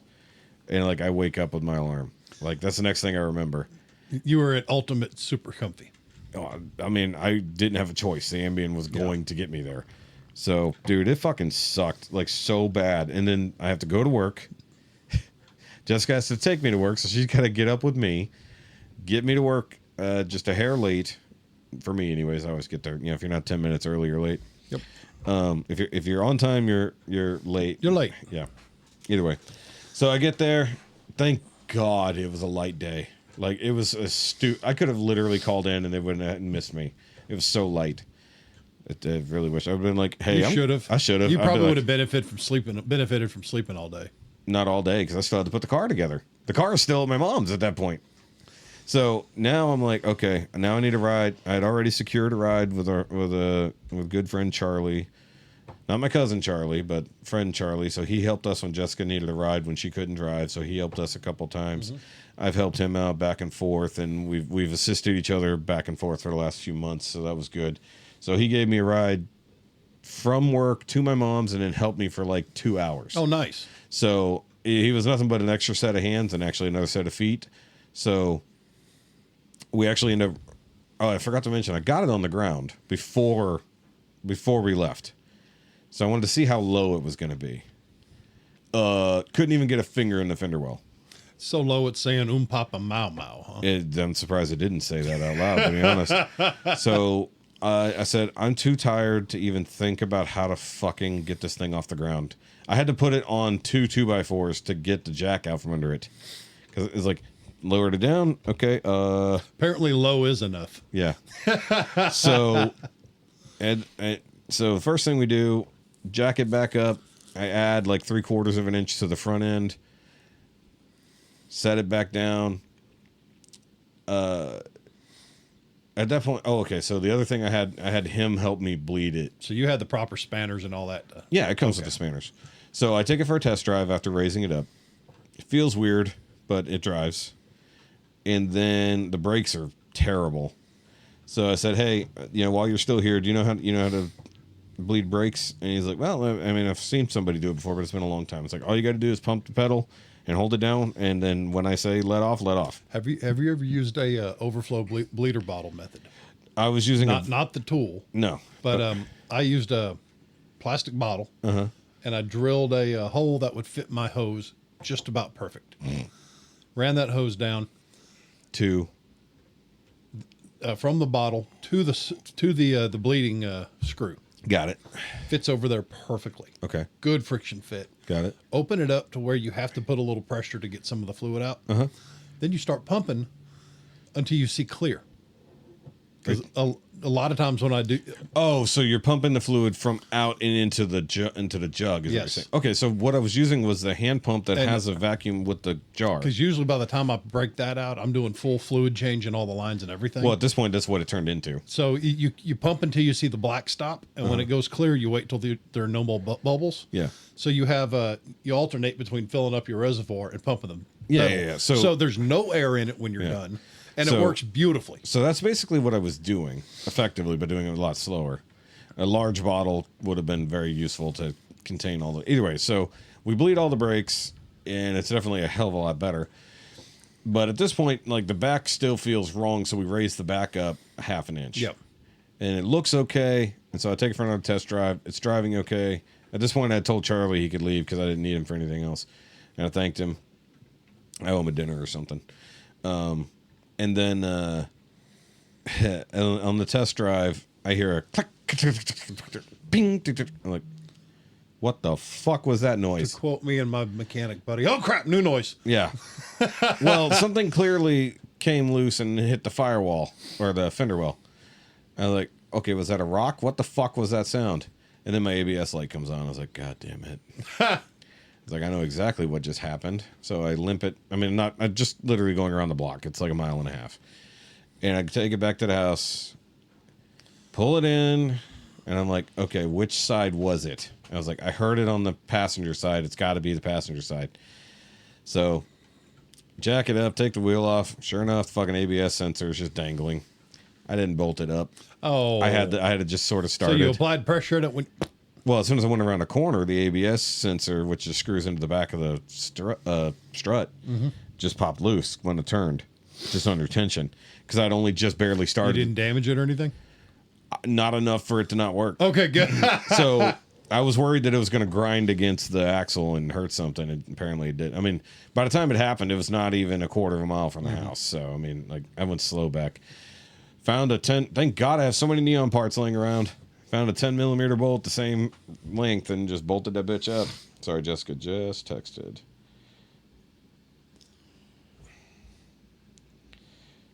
Ask her to grab dinner. I'll give her some money.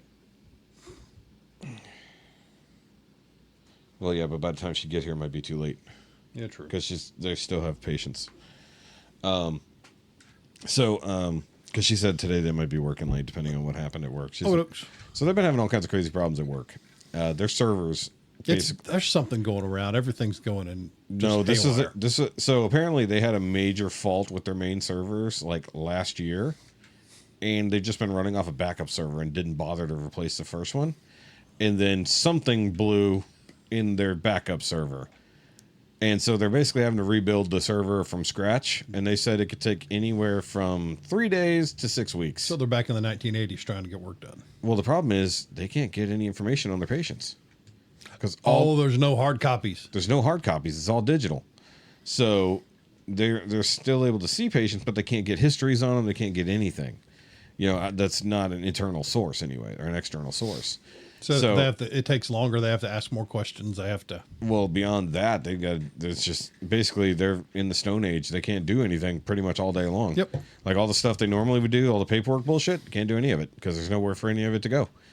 And Jessica said last night that she had worked on an entire system of updating tons and tons of information. It took her weeks to do it. And it was like basically like a big ass database. And all of that's lost. All gone. Gosh. Basically, it's all fucking gone, and they don't know. Right now, they keep giving different estimates every other day when the server will be ready. You see me fiddling, so you're going to fiddle? I never get to fiddle. Yeah. That's a light. It's just dead. That came with one of my small tripods. Has a little colored cover on it there. So either way. More amaretto on it. Yeah. So, yes, exactly. I find an amaretto sticky crap everywhere. So I said at this point, fuck it. Good enough. The ABS light went off. I threw all my shit in the car. Buttoned it up, changed clothes, and went the fuck home. Was it wanting to wander on the way home, or? So first drive was interesting because it doesn't drive the same anymore. One, it's lower, which is already wonky. Two, it doesn't have a rear sway bar, as I already mentioned. So there's no... It's got way too much play in the back. The front, I think, is set really hard, and the back was set too soft, so it's really wonky. Not also without the sway bar, it doesn't move the way it's supposed to. So it can get the tail end out real easy. Don't want to. So, and also I was heavily loaded down because I loaded up the old struts and my old radiator that were just clottering up the garage. Tools and parts and all kinds of stuff. Yeah, so I added about 200 pounds of extra shit in the back of the car. So it wasn't happy. And then I found, on 3083, right before the bridge over the railroad tracks, there's that little boom right before you get on the bridge. That's when I discovered it's still too low. Oh, did you throw sparks? No, the tires hit the fucking fenders. Actually hit the fender, not the... Yeah, so... I think I have a friend who might be able to let you use a fender roller. I don't need a fender roller because that wouldn't do me any good because my tires are so wide, they're actually outside the fender. That'd look good. Roll them fenders out a bit. No, because I'd have to camber the shit out of the tires to get them under the fenders. Mm-hmm. So basically, both front and back are barely one finger off the tire. To be safe, you need at least 2 fingers. Yeah. So basically a couple ounces, get a shot of glass in it. So I still need to raise the bitch up. So tomorrow when I get off work, I told my mom I'd come back and finish cleaning up the garage and take away the other parts that I all had in one box and throw them away. So tomorrow, weather willing, I'm gonna go there. We're dry tomorrow. Oh, okay, good. Well, I'm sure it'll also be incredibly hot. So basically, I'm gonna add another ½ inch or so to the front and the back. That'll work. So the problem I had was the coilover stopped Start turning. with a whole inch. I'd rather overshoot than undershoot on the wall. I don't want to go up another inch because I've already gone up 3/4 of an inch. Originally I only wanted to go up 1.25 inches. That'll get me there if I go up another ½ inch. How much room do you have left? A lot. But here's the thing. So, and this is the problem we ran into was that, there's this much threaded shaft, right? Like you're not even looking. So there's that much threaded shaft. It was roughly in the middle. I pull it up 3/4 of an inch and then it kind of stopped. I'm like, it should go all the way up in theory. I mean, it'll be at full extension all the way up, but I don't need it to go all the way up, but another ½ inch would be great. Right. So, and I measured, using a tape measure of all the corners to make sure they're equal. But so I think another ½ inch, or at least whatever a finger width is, I'd say roughly ½ inch, give or take, will get me in a safe spot, I think. But it drives interestingly because it's now putting down the power that it was losing through the broken axles. So you need a new sway bar in the back, right? I got to get it aligned and figure out what's going on with the rear end. So I already know something is wonky with the rear control arms. I know for the big trucks they have adjustable sway bars. Mine is not adjustable. They do make them that are slightly adjustable, but that's why there were shorter end links. Because mine, I had all kinds of slack and slop in the back. Yes.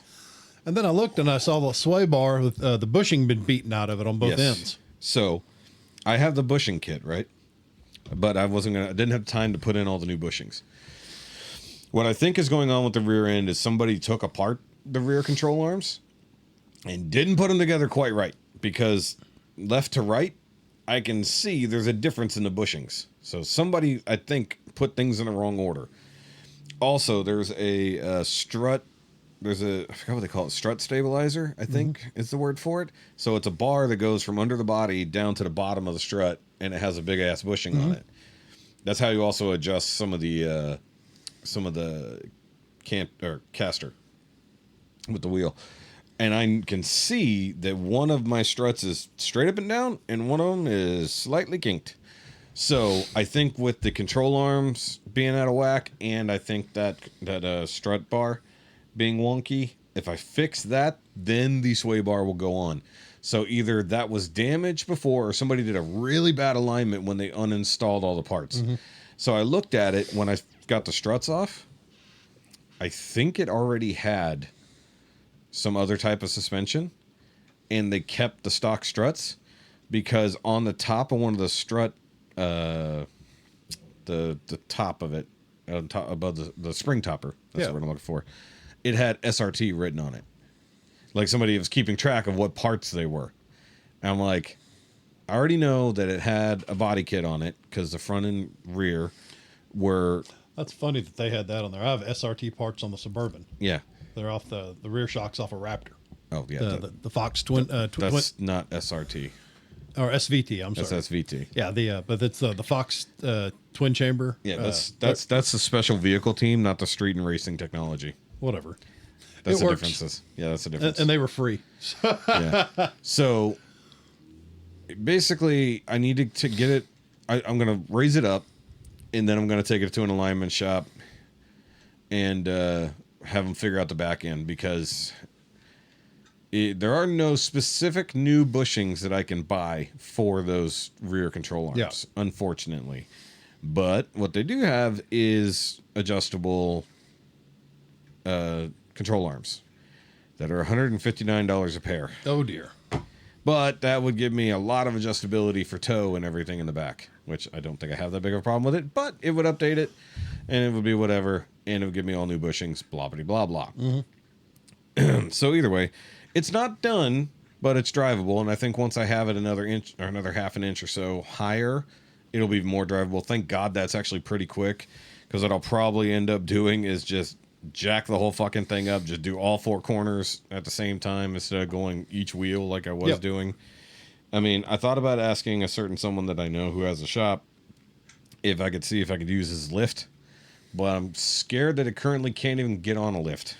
Like it's too low to even get the Too arms low, under it. Like I've already done the low car thing, like back in the day. Like I said, for handling, I would have maxed them out as high as each one would have gone, and then dropped them down as I needed to get it to ride proper.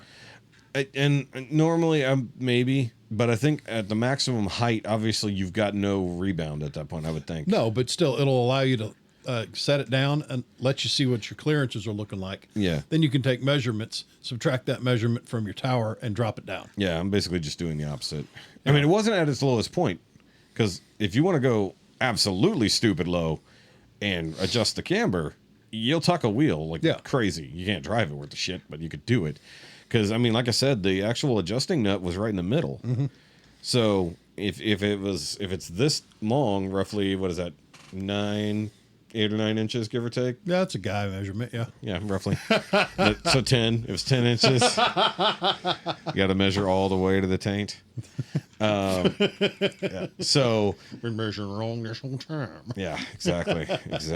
By the way, do you realize that our president is basically McMurray? No, that's Half the time you can't that's understand. being mean to McMurray. I mean, that's true. But imagine like McMurray's dad. You probably can't understand a single fucking thing he says half the time, and the other time he's wandering off doing whatever. Oops, I just cracked my pants. Oh, but I was thinking about spelling bee, where he just sort of spells a word and they give it to him, and then they say, "Yeah, that's right." And, that's basically. I said that. So, I mean, I don't want to jump topics 100%, but tomorrow night will be super exciting.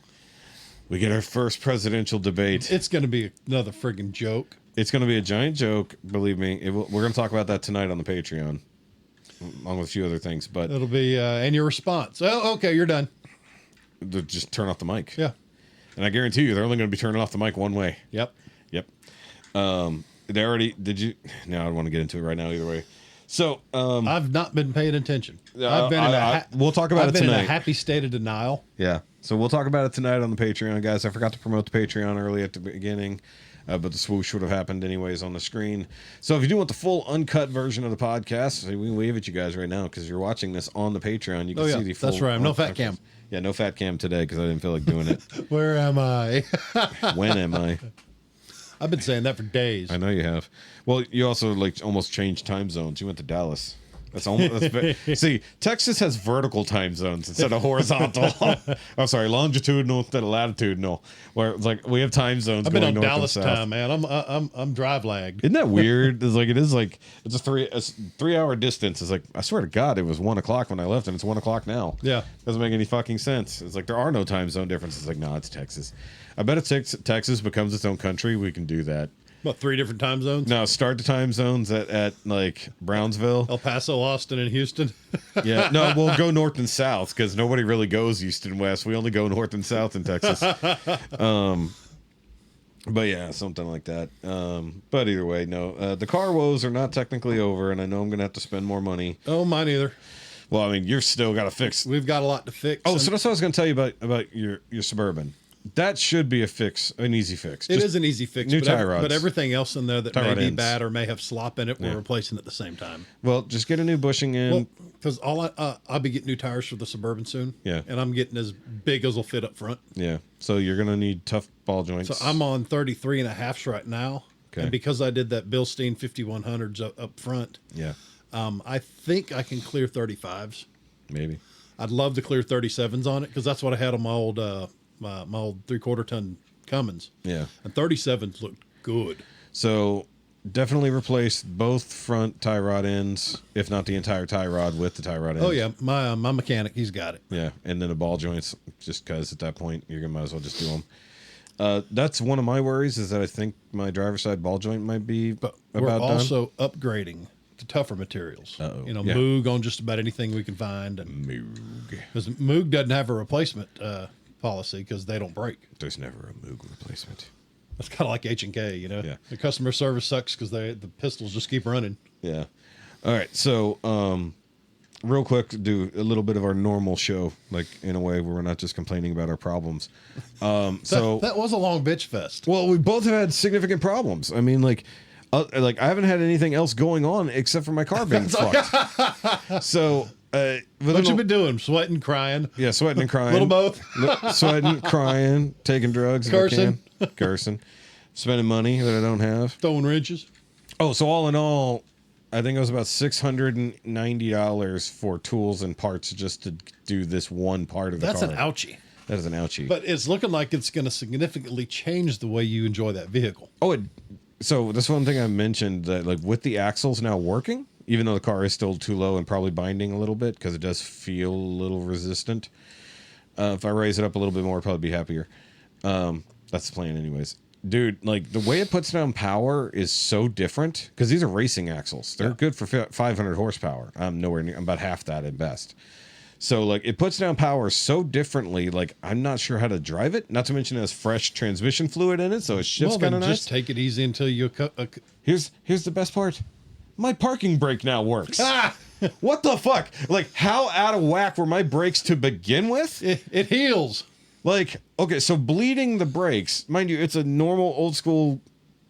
I don't even understand how my that makes fucking it that much parking easier. brake. So you'll now fixed. pass inspection. I mean, they don't check that shit anyways. Yeah, they do. At least everywhere I've gone. Not the place I go. They barely check anything. So parking brake now works. Happy day. It does stop nicely, but I'm still babying it until I get everything really squared away. Did you bed the brakes in? I didn't really have to bed them in. I didn't change anything but the lines. Okay. Yeah, they had to get clean. Like they had a lot of gunk on them, so that's probably one reason why it was a little wonky for the first like 20 miles. Speaking of that, how much brake clean do you go through when you're working on stuff? I went through a whole can because I sprayed a lot of grease. I'm eyeballing the Harbor Freight pressurized sprayers. You know, the metal ones you put up to an air chuck and you fill up. Yeah, I ain't gonna go that far. Well, I go through so much brake clean, it'd be cheaper to buy it in bulk and put it in one of those. Perhaps. I don't use enough of it. You're obviously using way more than I am, but like, Yeah, we have. I should have bought two cans. But look how many vehicles we have. Yeah, that's true. I only have the two that work. I mean, as it stands, even with the van down, the Suburban down, Yeah. I could take the 1 ton. I could also take both the antiques or the wife's car or the father-in-law's car. They both offered them to me. That's true. Can I borrow one so I can get my shit done? There's always something breaking. Let me borrow a fucking car for a day. I have showed up to work and worked security in the 54 convertible. Yeah, here, let me borrow the 54 so I can get my fucking parts and shit. Either way, because that would have been really useful to have a spare car, but you weren't even here, so it didn't matter. Nope. So either way, car troubles aside, because they're not done for either of us, but we'll get there. They're never done for me. No. They're never done. Current breakages, we'll call it that. So that's the thing. You could either have a car note or a fix shit. Exactly, fix shit note, which is basically where I'm at now. Because I would have had it paid off in 3 months. The previous car parts would have been paid off in 3 months. Now, 4 months, 5 months. Either way, so back to normal kind of nerd bullshit to get away from all this stuff. I've been watching The Boys, first 4 episodes of this season. Jumping on those tonight. So, they've done some stuff this season so far that people seem to be angry at, and I don't understand why. I'll see why, and we'll get to it next time. But I don't get why they're angry. It's a storyline they had already stated, and I forgot who I was talking to about this. How are you seeing that people are mad? I don't hear any. Because I live on YouTube. I watch reviews of shit. Okay, yeah. So, I mean, I don't watch spoiler review. I watch spoiler reviews after I watch a thing. So I see where people are mad and complaining about things, and I don't necessarily agree with them. Because you remember last season when the Homelander Starlight thing sort of started? Yes. Well, because you just finished season 3 not long ago, so it's fresher on your mind than me. So they started That was the whole being a couple under duress. Yeah, but they weren't even. So yeah. So now there's like Team Starlight and Team Homelander. In this case, the Homelanders and the Starlights. So that social war has grown. Yeah. But they've introduced new people to jump in on this bandwagon in this season. Brand new characters actually for the show. They weren't even in the comics. Interesting dynamic, but then like the way I hear it is it's political complaints. They're comparing Homelander to Trump, which they kind of did do that last season. However, while they are making the comparisons to persons, like very specifically, people were complaining that they're saying that this side is technically the right and this side is technically the left, like in our traditional sense. But if you actually look at the people and the things they're doing, it's actually the reverse. That sounds familiar. Yeah. So it's actually backwards. That sounds entirely too familiar and close to home, where the people doing all the screaming are saying that they're the ones not doing the bad things. True. Well, and so they actually, the boys does go at both sides. People like to point out the fact that they've made Homelander Trumpish, but it's like, no, they did.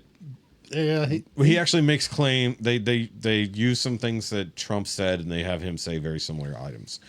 However, that didn't start that way.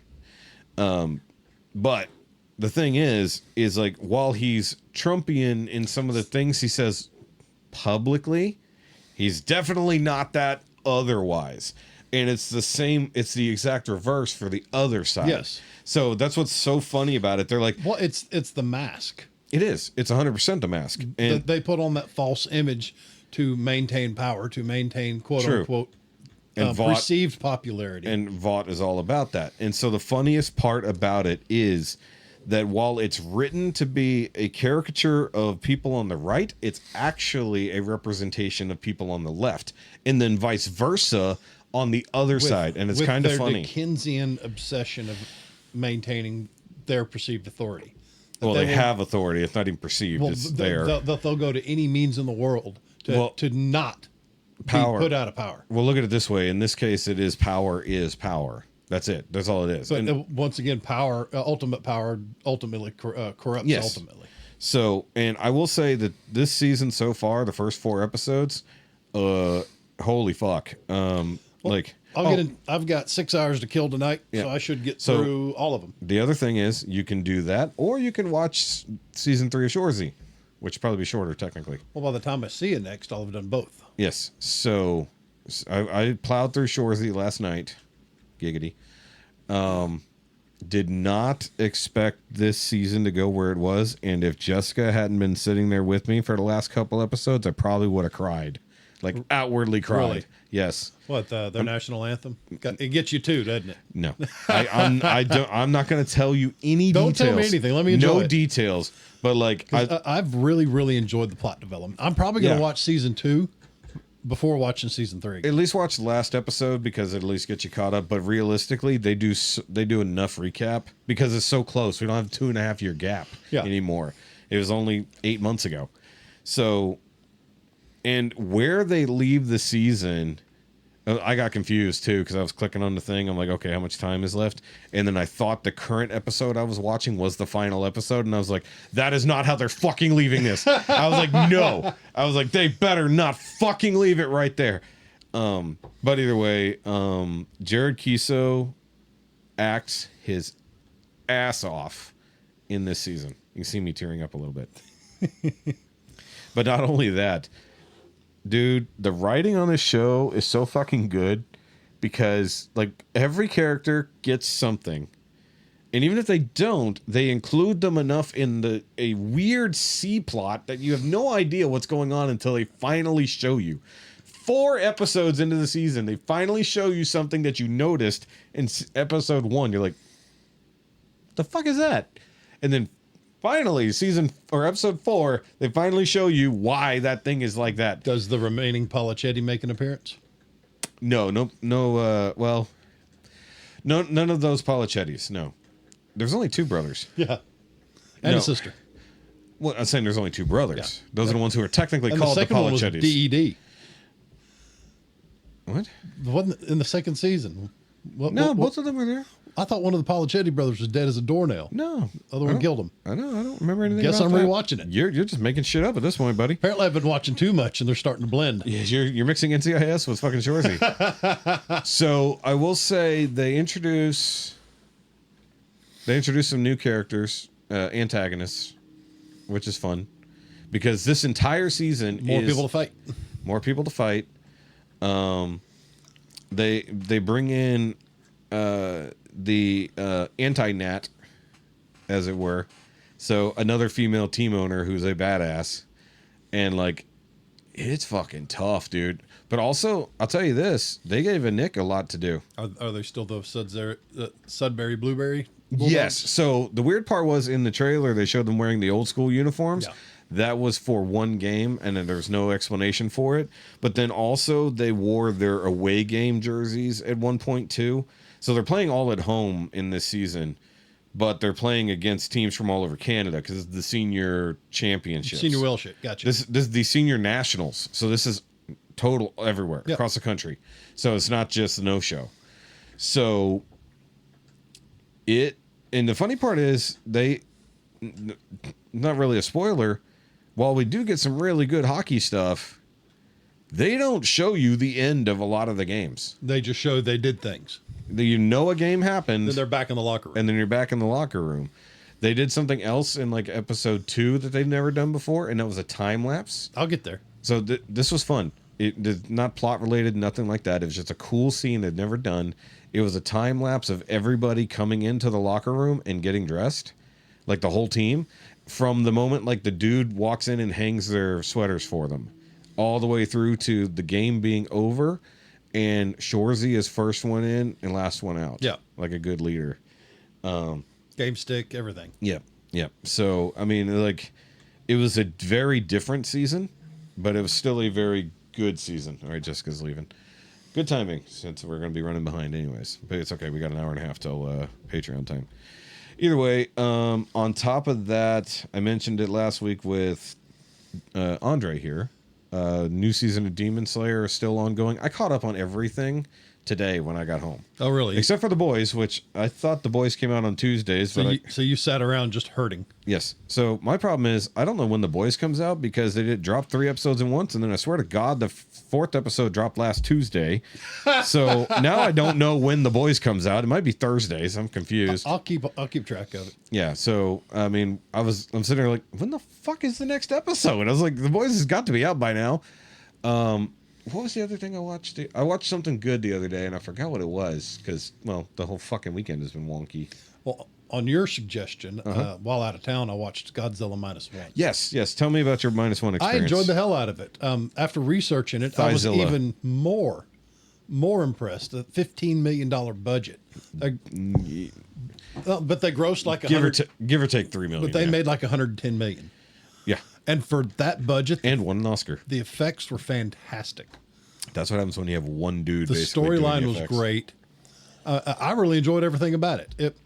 Did you take my recommendation and watch it with the proper Japanese subtitles? Yes. Not the Netflix subtitles. No, I watched the Japanese subtitles. Okay, so let me ask you then, because you just watched it this weekend. Just so I can confirm, what was the last line of the movie? I don't fucking know. Because that's the part that gave it away that subtitles were wrong. drinking. I don't know.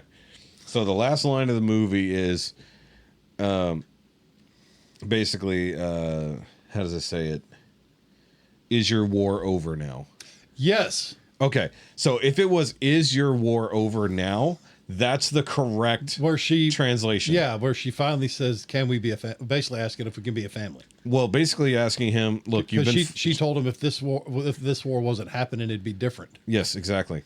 So, but she knew that he basically has still been at war this whole time, the years they've been together. So the thing is, if you watch the Netflix closed caption dub, it says, is the war you've been fighting finally over, or something like that? Very long, wordy thing instead of. But then that original line, so simple. It is so short. It is very impactful. Yeah. And then him breaking down. Yeah. Right there. It's just like, yes, trauma. Yes. And then I assume you saw the stingers after. No. So, well, one, if you notice, whenever he's like, he. Once I blew the shit out of him, he started. A large chunk of him starts to reform. What's the regenerate? Basically, regenerate, self-heal.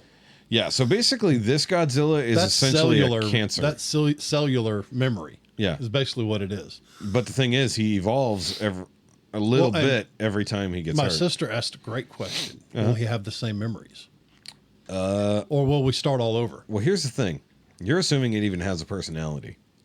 Because it's super animalistic. He reacts to things? He is purely reactionary. Purely reactionary. Like he doesn't even have a brain. So it actually, because this is Toho proper, as I'm looking at the clock. This is Toho proper, so they keep things a little bit more concise. It's a proper Japanese movie, much like Shin Godzilla was. If another night this week, watch Shin Godzilla, because that is both a Godzilla movie and like a body horror movie at the same time. If you haven't seen it. Well, we were wondering why it was called -1. Oh, And there were 3 different explanations by the director. There's one explanation. The one I bought was it was set pre-1954, before the first Godzilla movie was ever released. So that being Godzilla 0. This was before that, so it was a -1 episode -1. No, the actual explanation is the fact that basically after World War II, between the fire bombings of Japan and the nukes going off, they had been reset to 0. And then before they could even recover from that, Godzilla attacked and destroyed shit again. See, that was one of the explanations. That's the proper These explanation. These were all 3 from the directors. Well, he's lying because that's the only explanation that mattered. Yeah, whatever. That was the first one out the door. That means they made shit up otherwise. I bought both of them. Well, the thing is that this isn't part of the proper timeline, so it doesn't matter that the other Godzilla it's came first. pre-54, so there is no timeline at that point where the movie was set. Yeah, so that's what was weird about this one is it predated But they the first Godzilla. the visuals though, Most of them were good. it started making us laugh that he had this these man boobs He did have and boobs. the little belly, Yeah. and the thick thighs, Well, Godzilla always and the has a belly. badunkadunk, Well, Godzilla almost always has a and belly. the biggest thighs I've ever seen on anything. I'm telling you, watch Shin Godzilla, they're Because bigger. I started calling him Thickzilla. Yeah. Had my sister giggling. So the really thick thighs kind of started, at least in the modern day, with 2014 Godzilla. Well, he's got to have big legs so his feet can touch the Yes. bottom. So most of it, well, yeah, that's long legs, not thick legs. He's just treading water. Don't ask why he's standing in 1,600 foot. Yeah, don't ask stupid questions. Don't ask questions like how is he standing in the He middle is of the Thickzilla. ocean. He's floating. Fat does float. Now, here's the other thing. Whenever that happened, Well, what about Newtonian displacement? Wouldn't that much displacement offset some and he'd float? it depends on what he's made out of. Yeah. Because we don't know at this point what he's actually made out of. Because we see him swimming, where he's mostly submerged, and then we see him standing somehow in the middle of the water. Or his little toes just... Yeah, kicking like a motherfucker. But what I was wondering is, whenever he's upright in the water, did he do that the first time they encountered new Godzilla? Or did he do it only after they had the flotation devices attached to him? First time. Okay, I couldn't He remember. was full up, erect, standing, up to his hips or something. Well, that was a different part of the ocean, or bay, so I don't know.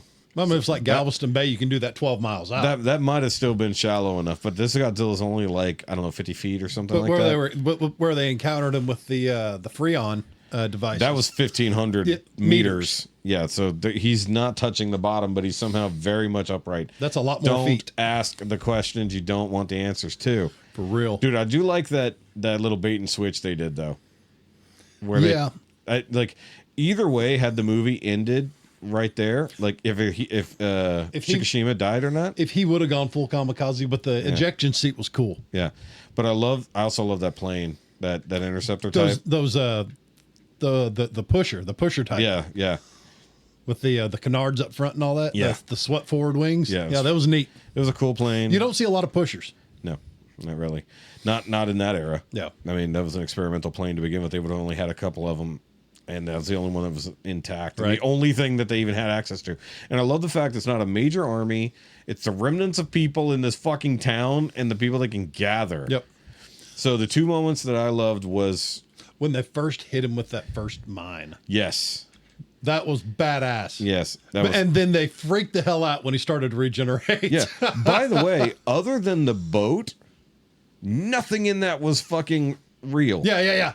That's the insane part. Like, they're like, even the water sim, It's everything. one badass programmer on meth. Yeah. Just nonstop go. So that's you always say nonstop go. That's so funny. So Godzilla -1, great movie. Definitely watch it in the original Japanese. Hopefully they release the black and white version on streaming because that's even better. Oh, really? So they do it high contrast, black and white, like the original Godzilla. Nice. Yeah. So apparently people really love that one. It was only in theaters for like a month and then it was gone.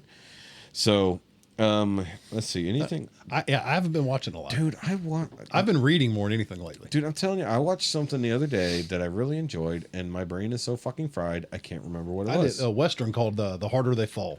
Nice. It was either precursor or a sequel to Bass Reeves Lawman. I don't know what the fuck you just said to me. Well, Westerns. Oh, law men. Bass Reeves Lawman. like men who enforce the law. Like one guy. Because when you law man.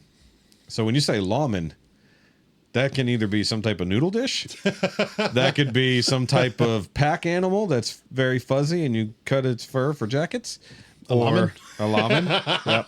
It's like a Brahmin bull combined with a llama. Or it could be a fruit you put in tea. Yeah, Would you like some lawman would you tea? like some iced tea with the lawman? What color is a lawman? Apparently in this movie, black. I bet all lawmen are black. Either way, that might be the title. What color is a lawman? Just really confuse the fuck out of people. Like, I'm gonna spell it wrong on purpose. Like what I thought the word you were saying was. Is a lawman a citrus fruit? More of a tuber. Either way, It is a protein. yeah, it's protein for sure. It might be a legume. It's a legume. It just looks like a fruit. It's really fucking confusing. It's a legume that grows on trees. Starts in the ground, pulls its way up. Either way, that would be fucking weird, wouldn't it? It starts on the ground, and then when it gets big enough, the tree pulls it up. That's what she said. No. Nope. Nope. That's not a that's what she said moment. You fucked up. Yeah, you confused me. That's What the hell? yeah. I forgot about that button. I always That forget was we have what to- she said. Yeah, Yes. that is what she said. And then there's also that you said something like There you that. go. Yep. So either way, we're gonna wrap up this episode. It's a little bit short, guys, much like myself, but we will be doing episode 100 very soon. In theory, we will probably do some taste test videos Should be to a go good along day. with that. I'm planning on getting a ride here and a ride back. Yeah, so we are starting early. I got that day off, so we're going to be doing other stuff throughout the day. Not to mention, 7 p.m. we'll be doing the recording. I need to confirm with everyone who will be a part of episode 100, and I need to finish up the fucking questionnaire. Guys, please send in some questions. Nobody's even commenting. What are you guys doing out there? Oh, incorrect. I have comments. Hold You on. has comment. I have a comment, not about that, but about one of our taste tests. And I love this comment. Give me a second. It was on the, once again, on the Porosos Okay. tasting. So, because I comment back to people all the time, this one guy... Why is it not showing me all the comments? Hold on. I clicked on the episode. Bring up the episode. Show me the comments, you stupid machine. It is being retarded. Give me a second.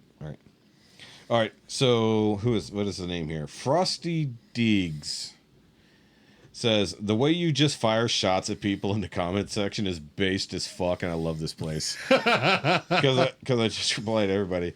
And so I replied to him, like, I dislike people who hate bandwagon with no reason and can't develop an opinion of their own. Right. So people are just bullshitting about the fucking vodka because they hate Bert. Well, I'm on like bottle 4 or 5 now. I know, you just drink it like it's water.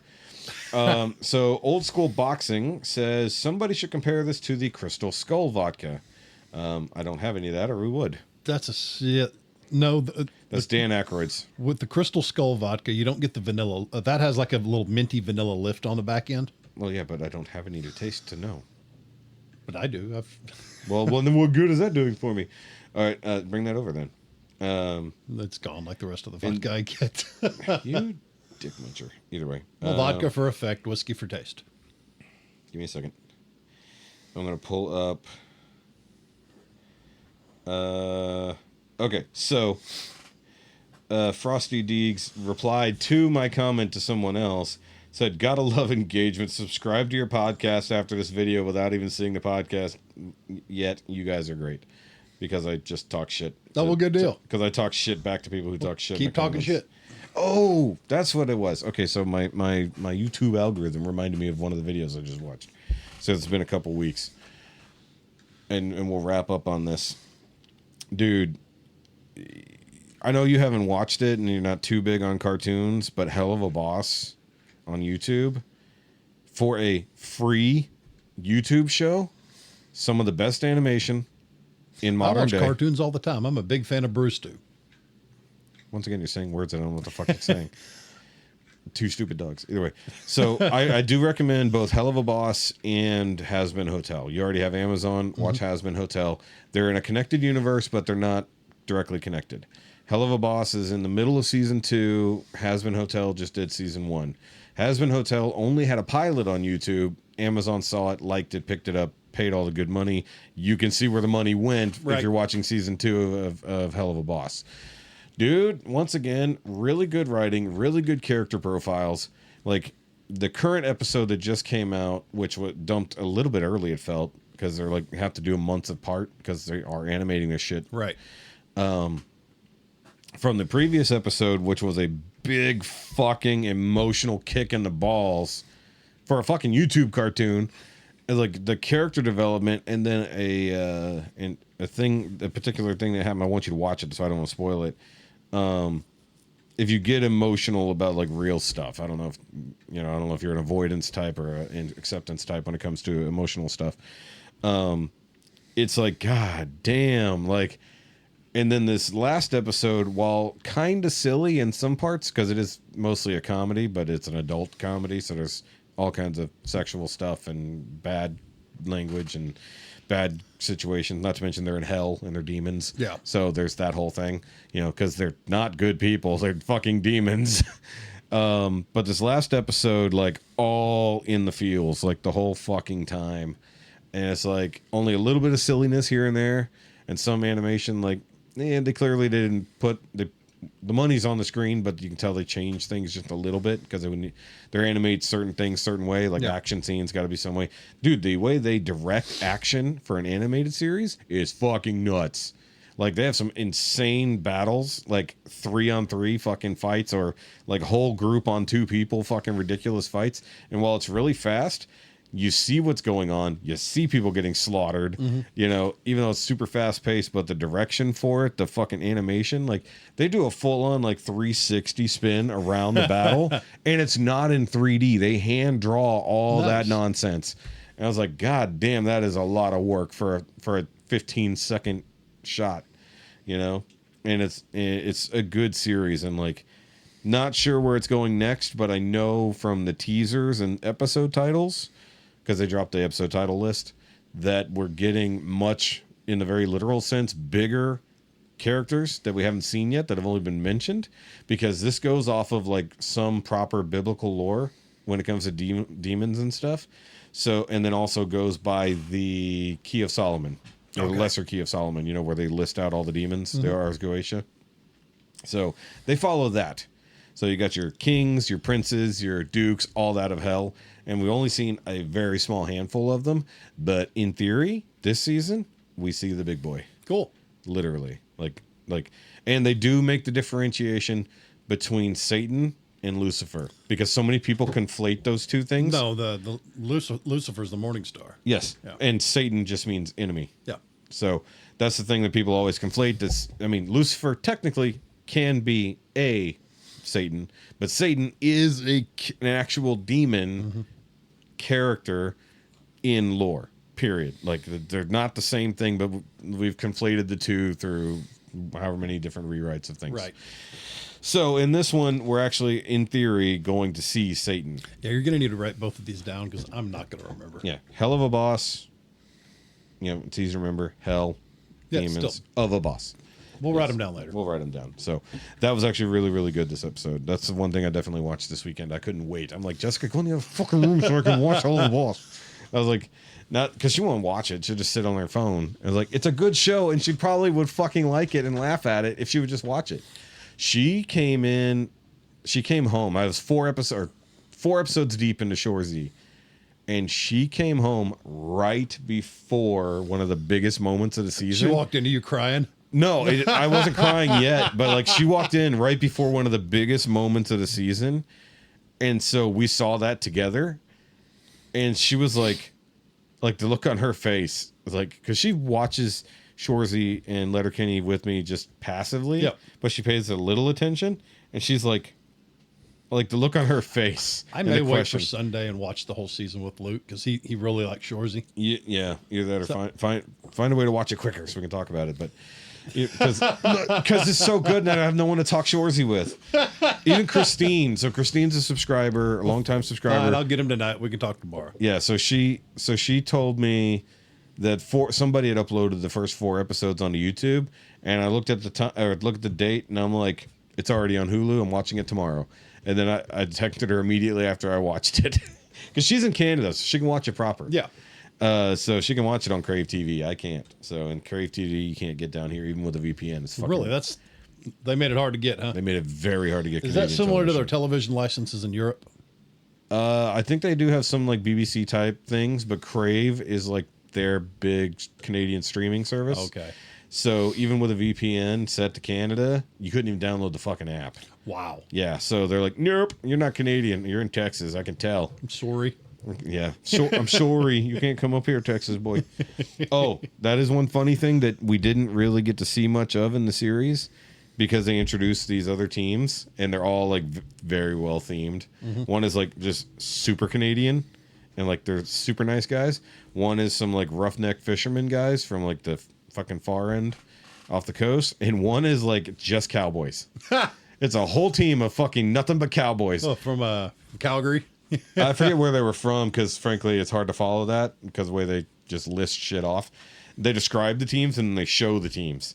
And they're literally like zooming out from them getting off the bus and it's just getting wider and wider. It's just denim and fucking cowboy hats. I was like, that's amazing. I was like, just nothing but fucking cowboys. And like, because They the got to be teams from Calgary. That's where they have that big Calgary Stampede. Road, the Stampede or whatever. But they, because they're themed to what their players do for a living. Because you got to remember, these guys aren't pro hockey players. Yeah, they're all blue collar. They're blue collar dudes who have daytime jobs, except for our guys in Sudbury who do nothing. That's all they do. That's all they fucking do. They don't have real jobs. Shorzy has a job.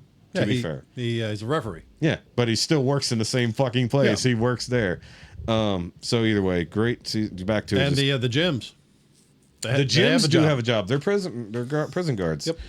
Yep. But we don't see them on a prison team, so to speak. No, but they got recruited. It would be interesting at some point. I think no spoilers really, but I think we see the anti-gyms. The Midge? No. That'd be reverse gyms. These are anti-gyms. So, like I mentioned, there was the anti Nat. These are like the anti-gyms. Okay. Yeah, so it's pretty cool. So either way, we're going to wrap up that episode now because we got to cut it short because we're going to have dinner and then Jeffy's going to be let's go find dinner on the thing with me tonight on the Patreon. I do 3 times a month calls with Patreon, not to mention they get the uncut content here. They get behind the scenes stuff. They get vlog stuff. They get all kinds of things. Help support the channel for like $5 a month. You can do that. You can support just this channel, get the full uncut version of the podcast, which in this case probably won't be a whole lot of uncut, but there'll be a few things. And hopefully I can start jumping on these live streams soon, either remotely or in person. Well, I mean, that's just kind of a thing. It's like, that's more a me thing, less a podcast thing. But I mean, you're here and we're on a weird schedule this week because it's fucking Wednesday. By the way, it's Wednesday that we're supposed to, the actual uncut episode is supposed to go out Monday mornings. But we haven't been able to make that happen for weeks. In the way. Well, you were gone. Things were just fucked up the other day. We had no time to do it yesterday, and I still haven't got my van fixed. Yeah, and I mean, which I'll probably do tomorrow. Yeah, so Andre came over on Monday. I just had no time to edit it. Is that just a very last minute? Well, it was just I didn't have time to edit it and get it out. I'm talking about getting Andre over here. No, I had invited him the week before. No, I invited him whenever I knew you weren't going to make it. I was just going around and I said, hey man, that night at men's group, I asked him if he wanted to come on. So now men's group is done for the summer, so I don't have anything to do Monday evenings now. Yay. Or Wednesday evenings, except for Patreon. Yay. Hey, so one less thing on my schedule. We can go a little later and on Mondays if we have to. Well, we just don't want to get into dinner time. That's me and Jessica time. Okay. But tonight it just is all at the same time. So either way, see you guys later. And with that, okay, bye. Oh, wait. What last thing. Episode 100 merch will be coming out. I designed the logo today. Very nice. What did you think about the logo? I think it looked good. Okay. Consider I threw that together in like 35 minutes. Well, actually, it was about an hour, but the final one, it's under tweaking, fucking moving little things here and there.